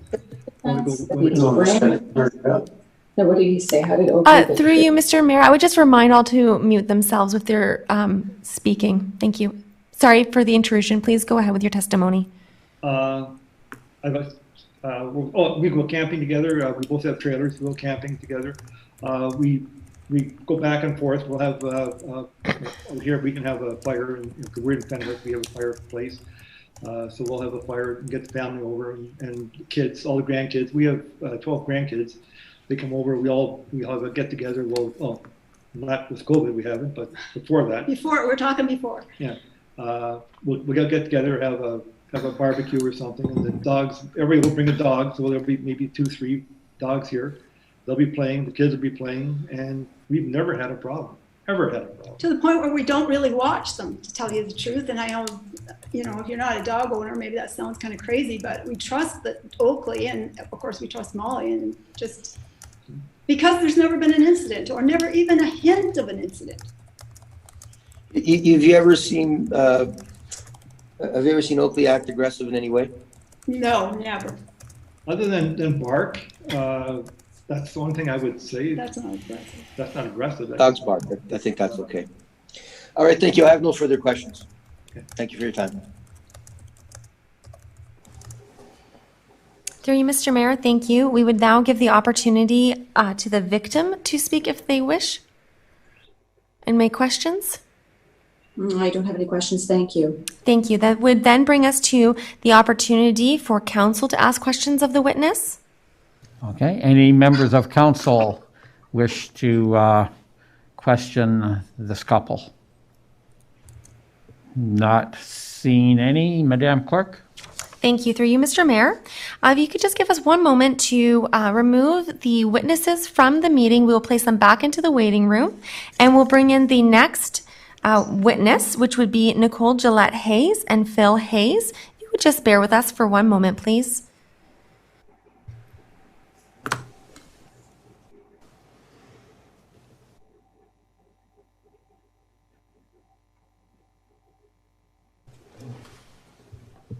Thank you. It appears that we have the witness in the meeting. If you could just unmute yourself.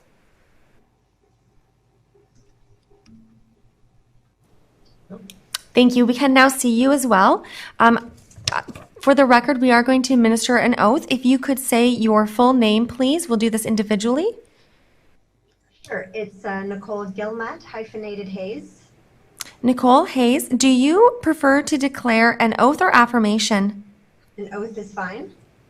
Please respond with the words, I do.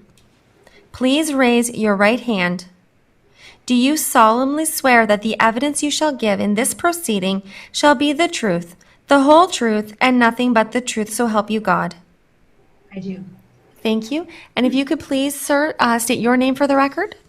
It's Phil Hayes. Phil Hayes, do you prefer to declare an oath or affirmation? An oath is fine. Please respond with the words, I do. Please raise your right hand. Do you solemnly swear that the evidence you shall give in this proceeding shall be the truth, the whole truth, and nothing but the truth, so help you God? I do. Thank you. You may go ahead with your witness testimony. Good evening, everyone. Perhaps we could just start by saying that my husband Phil and I are neighbors with the Irwins. So we share a fence line and have for probably about 6 years now.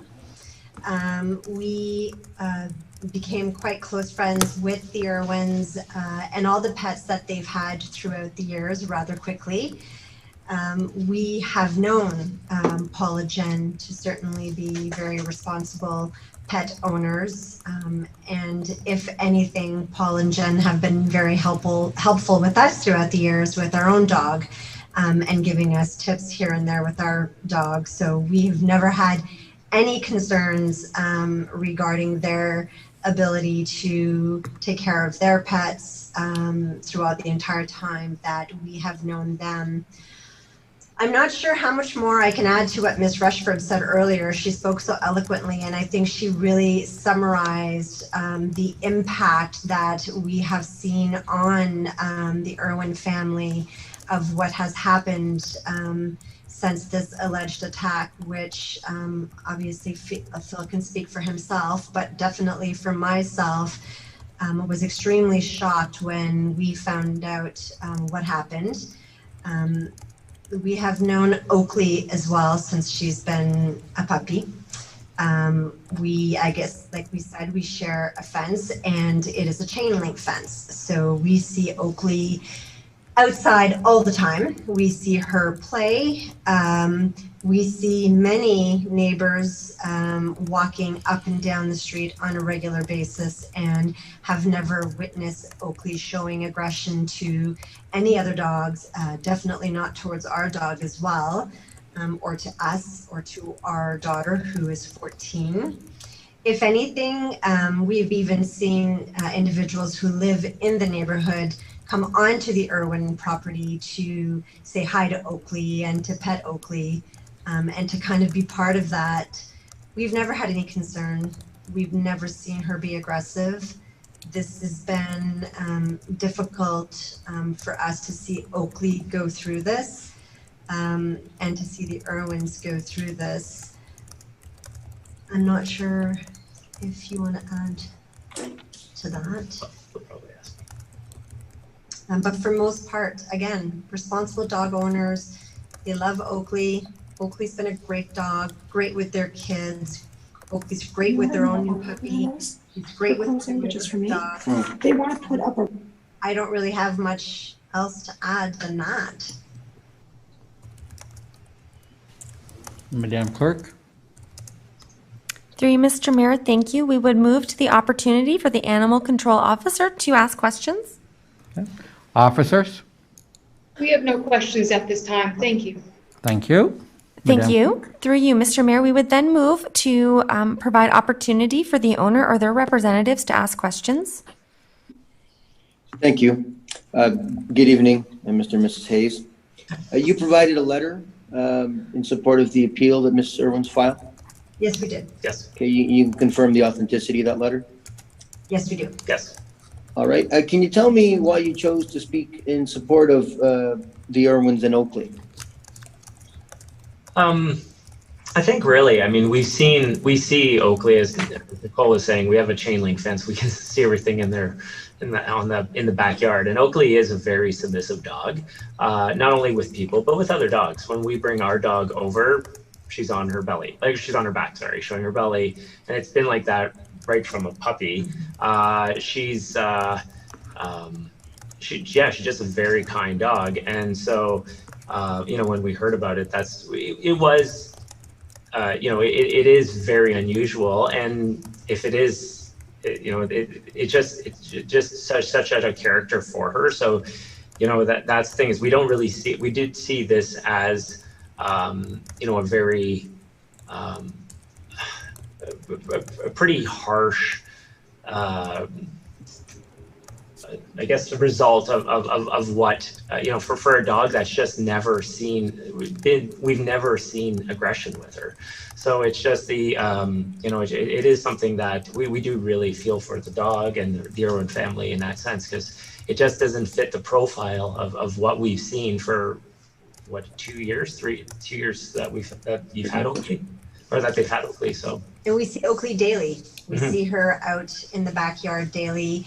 We see her. I run. We walk our dog. We walk that property line every single day. And I've never seen Oakley cross that line. If anything, people cross the line to go see Oakley. If I had any concerns, I would never send my daughter to cross the backyard to go see them to bring something to their home. And if I had any reserves about the dog, and we've never had any issues or any concern. So. All right, thank you. I have no questions, any further questions arising out of that. Thank you for your time.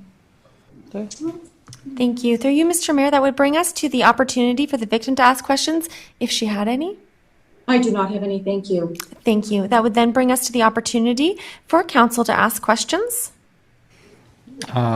Before I turn it to council, Phil, I'll ask you a question. How old is your dog? Our dog is turning 10 this year. Okay, and in the wintertime, do you put a winter coat on your dog at all, or is it mostly inside?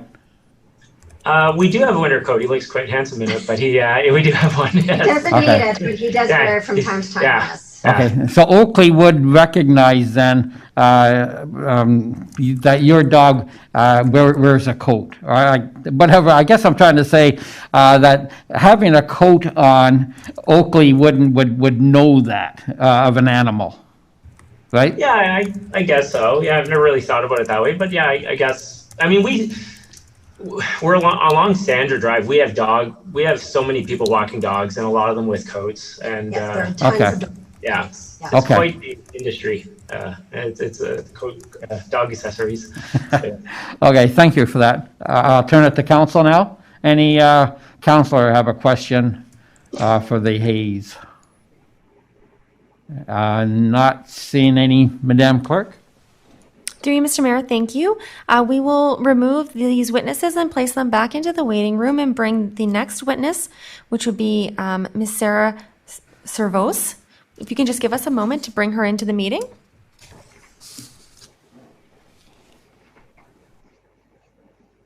If you would like to unmute yourself, Ms. Servos. Thank you. If you could please state your name for the record. Sarah Servos. Sarah Servos, do you prefer to declare an oath or affirmation? An oath, please. Please respond with the words, I do. Please raise your hand. Do you solemnly swear that the evidence you shall give in this proceeding shall be the truth, the whole truth, and nothing but the truth, so help you God? I do. Thank you. You may go ahead with your verbal testimony. As you can probably hear in the background, I have a dog. So I'm going to move out here. I own a border collie as well as 2 Havanese. I'm also a. Give me 1 second.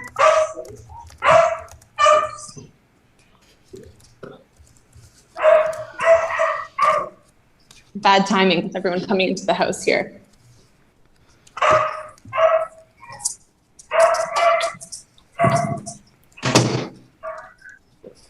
I'm a dog owner. I currently own 10 dogs, actually. I have a border collie, 2 Havanese, and a litter of 7 puppies on the ground at the moment. I've known the Irwins for many, many years. They often come to our farm with Oakley.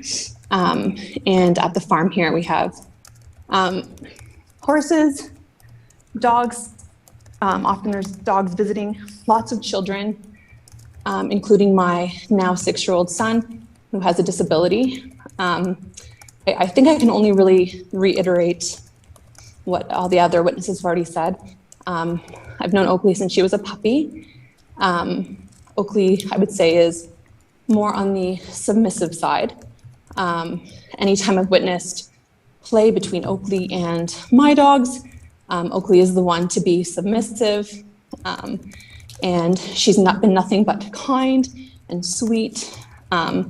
I just hoped to have a therapy dog of my own and my border collie. And as she got older, it became very clear that she was not a good candidate. But Oakley is like the completely different from that. And, if Oakley had been my dog, she would have been working in the office with me in mental health, working with children. I will say that in other circumstances, when you introduce dogs from outside of the household to a litter of puppies, you need to make sure that they're more of submissive nature and won't engage in any form of aggression, of course, with baby puppies. And in non-COVID times, Oakley would have been my number one go-to to introduce the puppies to a sweet, gentle adult dog, and I would have had no reservations for doing that. Otherwise, all I can say is to reiterate what others have already said, and that is that she's submissive, she's kind, and I've witnessed absolutely no aggression from her when she's come here with the Irwins for overnights, and yeah, that's all I have to say. Thank you. Through you, Mr. Mayor, thank you. That will bring us to the opportunity for questioning from the animal control officers. Officers? We have no questions at this time. Thank you. Thank you. Thank you, Mr. Mayor. Through you, this will bring us to the opportunity to have questions from the owners or their representatives. Thank you. Good evening. Hello. Hi. Just to confirm, you provided a letter? Yes. Okay. And do I understand correctly that you train dogs? Yes. How many dogs have you trained? Over the years, I would say as a dog walker, maybe a dozen. Okay. And how many dogs have you owned? Including the puppies on the ground, I've owned 11. How many years have you been training and owning dogs? 15 or... Sorry, 15 years owning 19? or 15 years training? My apologies for I asked you two things in one question. My apologies. How long have you owned, how many years have you owned dogs? Let's start with that. Yeah, I've owned dogs for 20 years. Okay, and I take it then the 15 years is how long you've been training dogs? And training my own and working with the owners to, maintain training when I was dog walking, intermittently, of course. All right. Have you dealt with, I guess, different types of breeds then? Different types of breeds, yeah. Okay. You said you've never seen any aggression from Oakley. That's correct. No aggression at all. How would you compare her temperament to that of, I don't want to say the average dog, but generally, I don't know where you'd find a middle ground, but would she be, if you had a scale of extremely aggressive to extremely, submissive, where would she fall in that scale? Yeah, so in terms of assessing, if there's a spectrum from, let's say, a really soft dog to a really hard dog, I would say she's more on like the softer side, soft but like confident, right? So not afraid of anything, but also she's the one to kind of back down if in kind of in play with other dogs. So more on the submissive, softer side. Okay. And how long have you known Oakley? Since she was a puppy. Okay. Are there any specific incidents you could tell us with Oakley? If anything jumps out, or it's just your general experience with it? Nothing jumps out. She's been very consistent since I've known her, and always the same when she's here. And that is to say, submissive, gets along with all the dogs, gets along with all the humans. Very sweet. Okay. Thank you so much. I have no other questions for you. Okay. Thank you. Thank you. Through you, Mr. Mayor, thank you. This would bring us to the opportunity for the victim to ask questions, if she wishes. I have no questions. Thank you. Thank you. Through you, Mr. Mayor, that would bring us then to the opportunity for council to ask any questions. Okay. Turn to council. Any members that would like to address questions to this witness? Not seeing any. I have one for you, if I may call you Sarah. Yes. Any dog that is surprised will probably, could conceivably react out of character and act aggressively. Would you say that's a true statement? I don't think aggressively necessarily. No? Okay, you don't see that if a dog is doesn't see another dog coming, and then all of a sudden that dog is near its home, near its boundary, and all of a sudden that dog becomes aware of it. You don't think that would spark an aggressive result? Perhaps in some dogs, depending on the temperament, but I would say in the case of Oakley, that would seem very uncharacteristic. I'd more anticipate her to kind of take a step back. Oh, okay, great. Thank you for that. No problem. Okay. Any, again, before we go, any other councillor members have a question? Not seeing any, Madam Clerk? Through you. Thank you, Mr. Mayor. This was all of the pre-registered witnesses that we did have. We will remove this witness and place her back into the waiting room. And I would just ask if there's any other member of the public wishing to speak, please raise your hand. This will notify us that you wish to speak. I'll just ask Ms. Leach to let me know if anybody in the waiting room is using the raise the hand. You can just give me one moment. I'll confirm with her.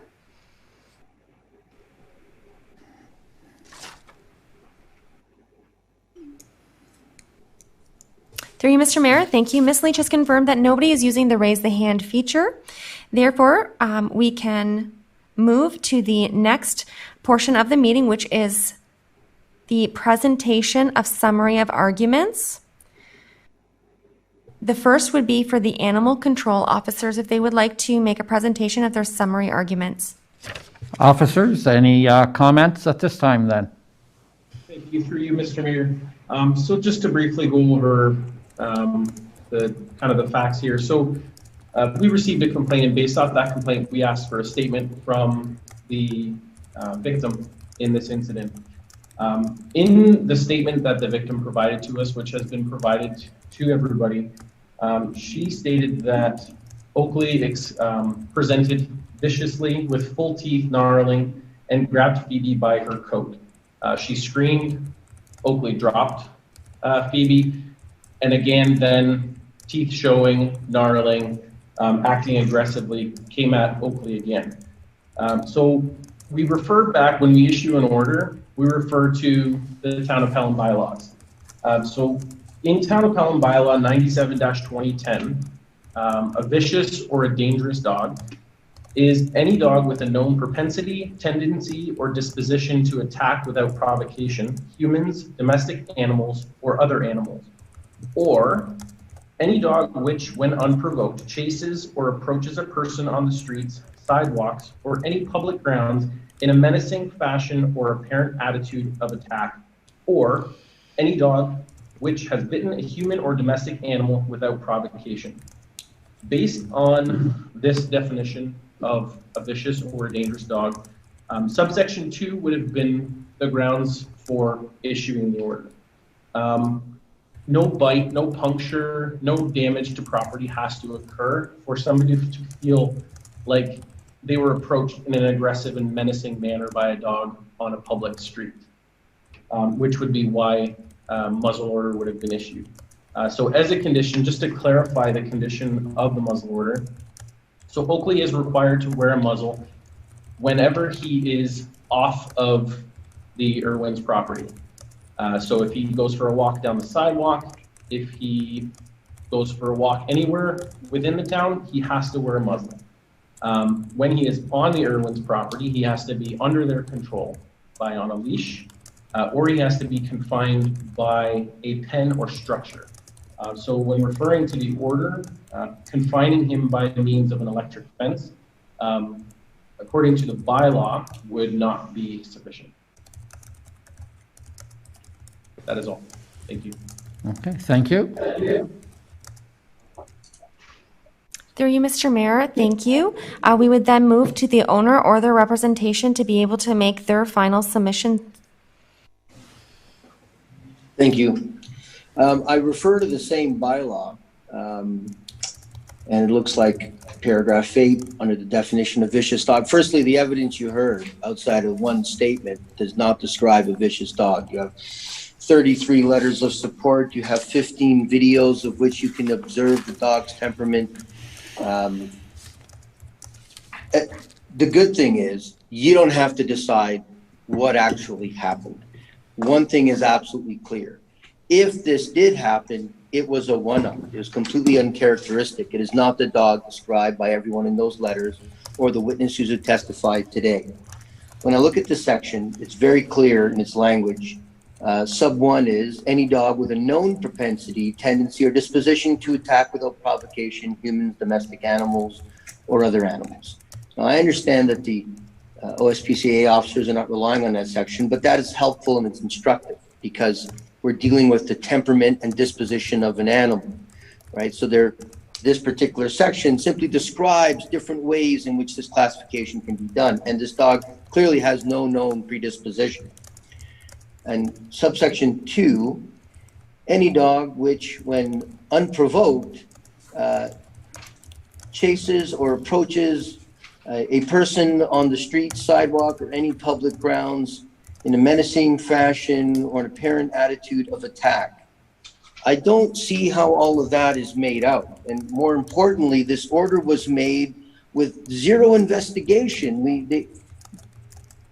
If Oakley bit another animal, there would be some traces. There would be damage to the coat. They could have taken pictures. They could have looked at the coat. The way the effect this order has on the Irwins is extreme. I can't imagine how, their lives are and the way they've raised this puppy, the way they have this dog. They had it for a very specific purpose for their daughter. They were very selective in the dog they chose. They chose this dog. You've heard everyone say the dog's submissive, which is consistent with them choosing the dog for the purpose they did. We heard that the child gets benefit from the dog. It's one of the family.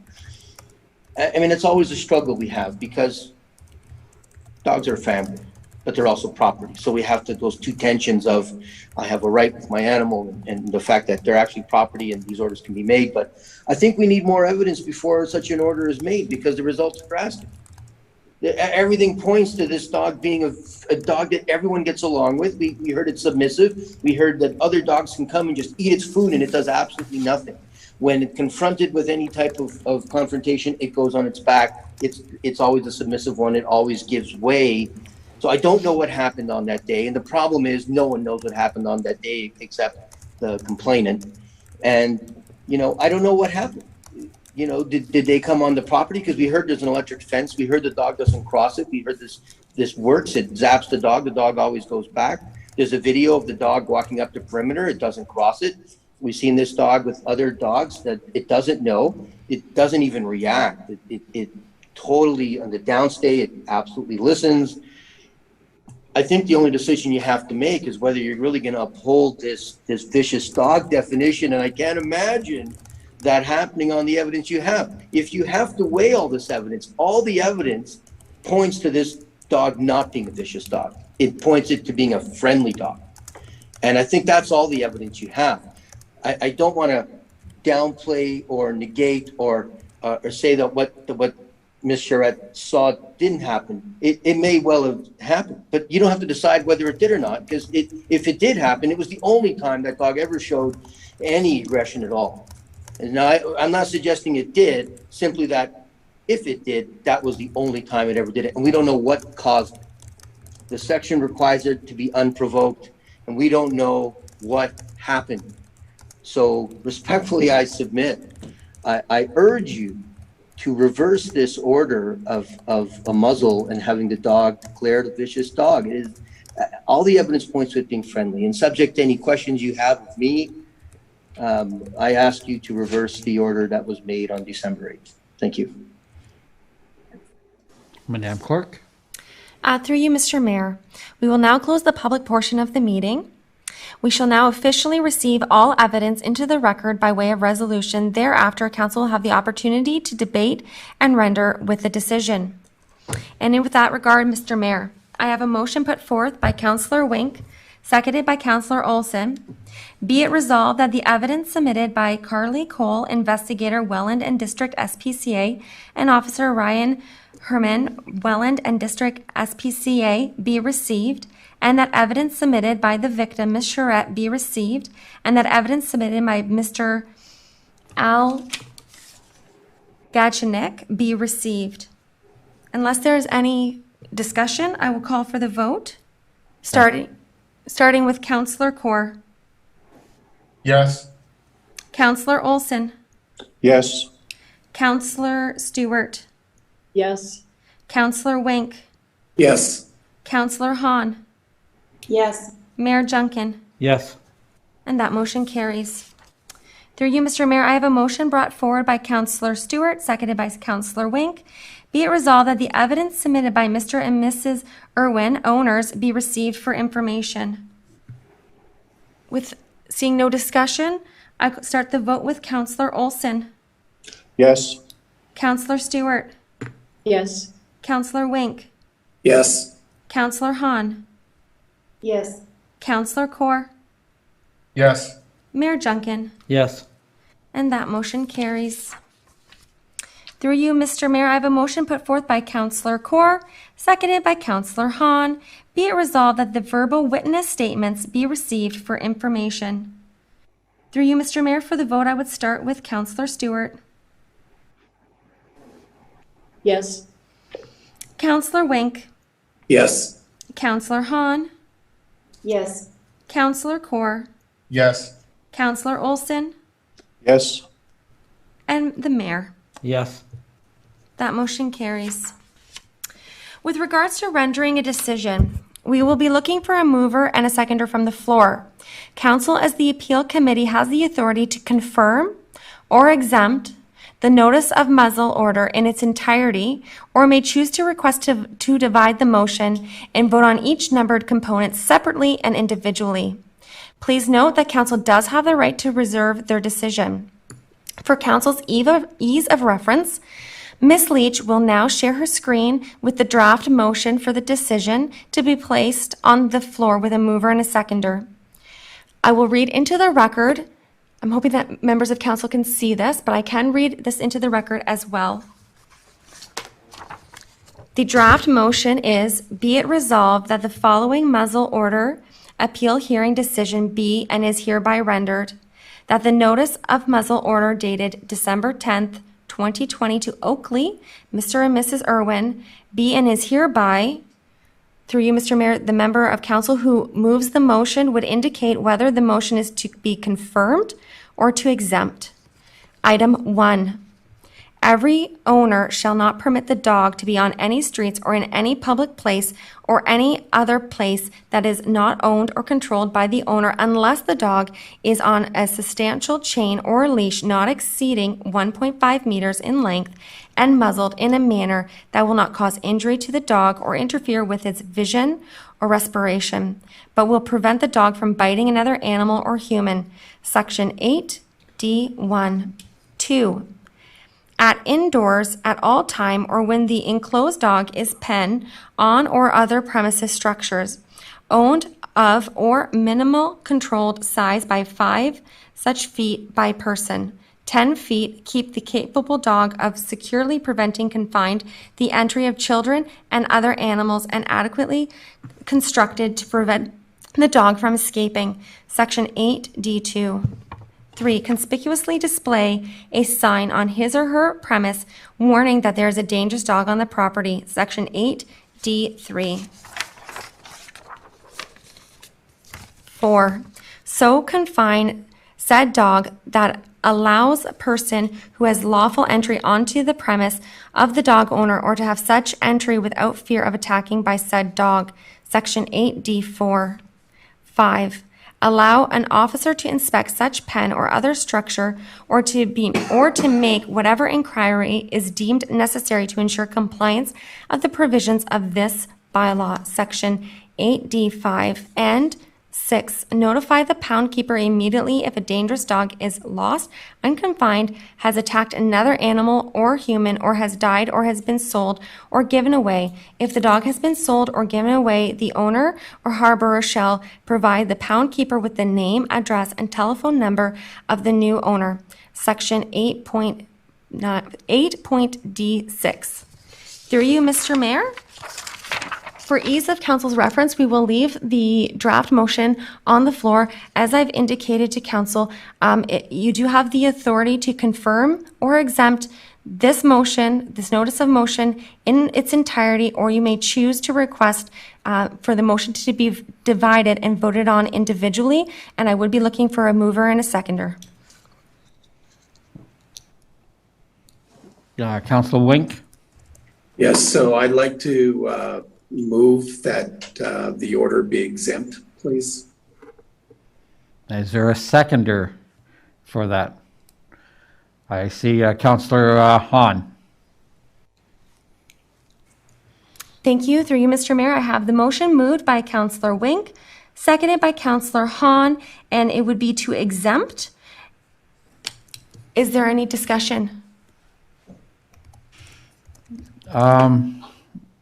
Yeah, I can't, I don't see Councillor Stewart. Perhaps you can.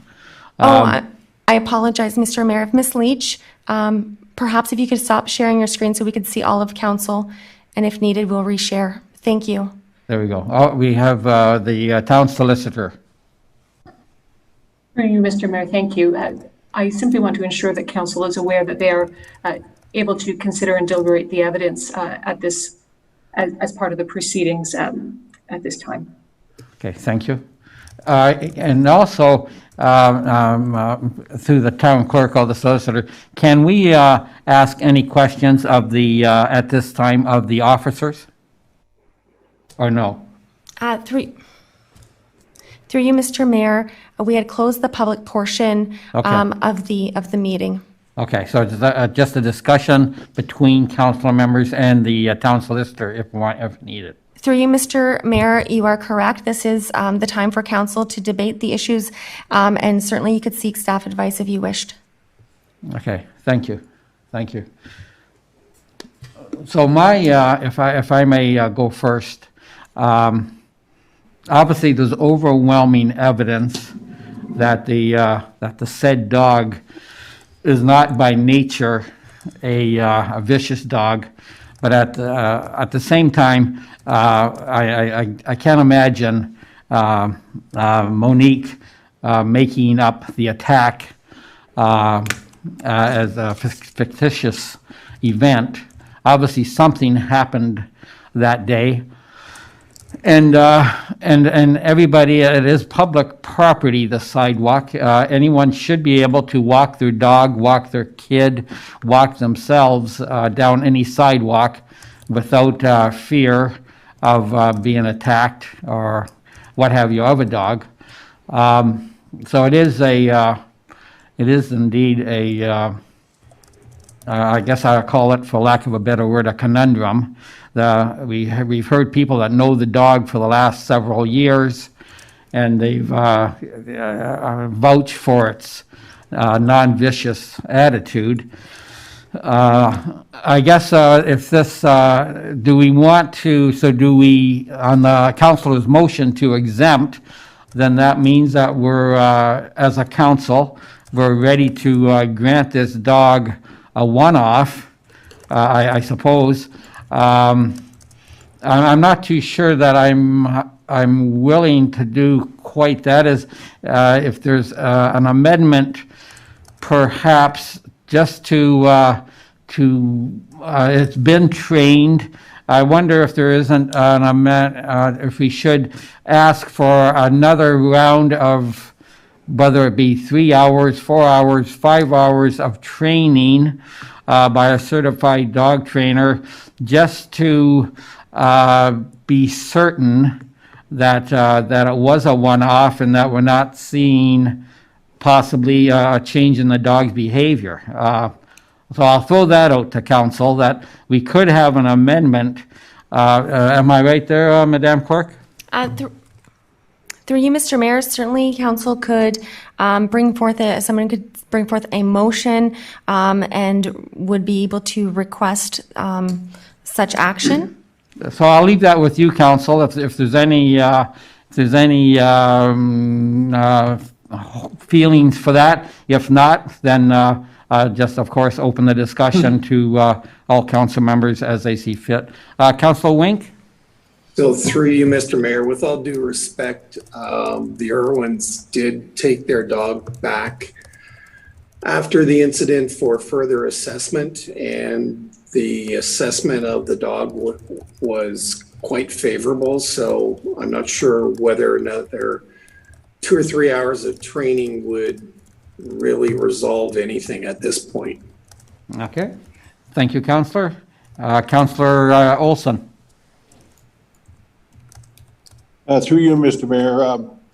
Yes, I guess I'm looking at the punishment here as somehow disproportionate to the whole thing, and I point to the fact that the dog was unlicensed, and I hope that's corrected, and it wasn't a public street, and I hope that's been corrected. I also believe that something did happen, and I think that should be properly acknowledged, and things like this do happen with animals. But I think there's something disproportionate about the punishment of muzzling an animal and requiring a sign on the house and everything like that. So I will be voting in favor of the motion. Thank you. Okay, thank you, Councillor. Any other comment? I want to see Councillor Cord.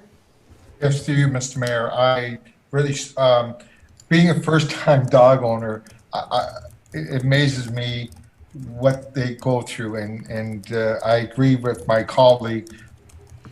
Punishing a dog for maybe a one-off or something, what triggered that dog to behave that way, it's unfair. And I know the Irwins did their best to retrain the dog, and I know they'll probably watch this dog for the next at least year to make sure that there's no misbehavior again. And I will be supporting this motion. Okay, thank you, Councillor. Any other questions or comments at this time? Not seeing any. Madam Clerk, I believe we're ready for a vote. Through you, Mr. Mayor, thank you. I will remind council that the motion put forward by Councillor Wink and Councillor Hahn is to exempt. And as I see there is no further questions, I will call for the vote. One moment. And this vote starts with Councillor Wink. Yes. Councillor Hahn. Yes. Councillor Kaur. Yes. Councillor Olson. Councillor Olson, sorry, you're muted. I apologize. Yes. Thank you. Councillor Stewart. Yes. Mr. Mayor. Yes. And that motion to exempt carries. Through you, Mr. Mayor, I have a motion put forth by Councillor Kaur, seconded by Councillor Olson. Be it resolved that the following bylaw be read a first, second, and third time and passed, being a bylaw number 4324-2021, to adopt, ratify, and confirm the proceedings of council of the town of Pelham at its special meeting held on the 24th day of February 2021. For the vote, I would start with Councillor Hahn. Yes. Councillor Kaur. Yes. Councillor Olson. Yes. Councillor Stewart. Yes. Councillor Wink. Yes. Mayor Junkin. Yes. And that motion carries. Through you, Mr. Mayor, it is 7:39, and I have a motion put forth by Councillor Wink, seconded by Councillor Stewart. Be it resolved that this special meeting of Council of February 24th, 2021 be adjourned. For the vote, I would start with Councillor Kaur. Yes. Councillor Olson. Yes. Councillor Stewart. Yes. Councillor Wink. Yes. Councillor Hahn. Yes. Mayor Junkin. Yes. Mr. Mayor, that motion passes. You may gavel out the meeting. Okay, this portion of the meeting is now adjourned. Thank you.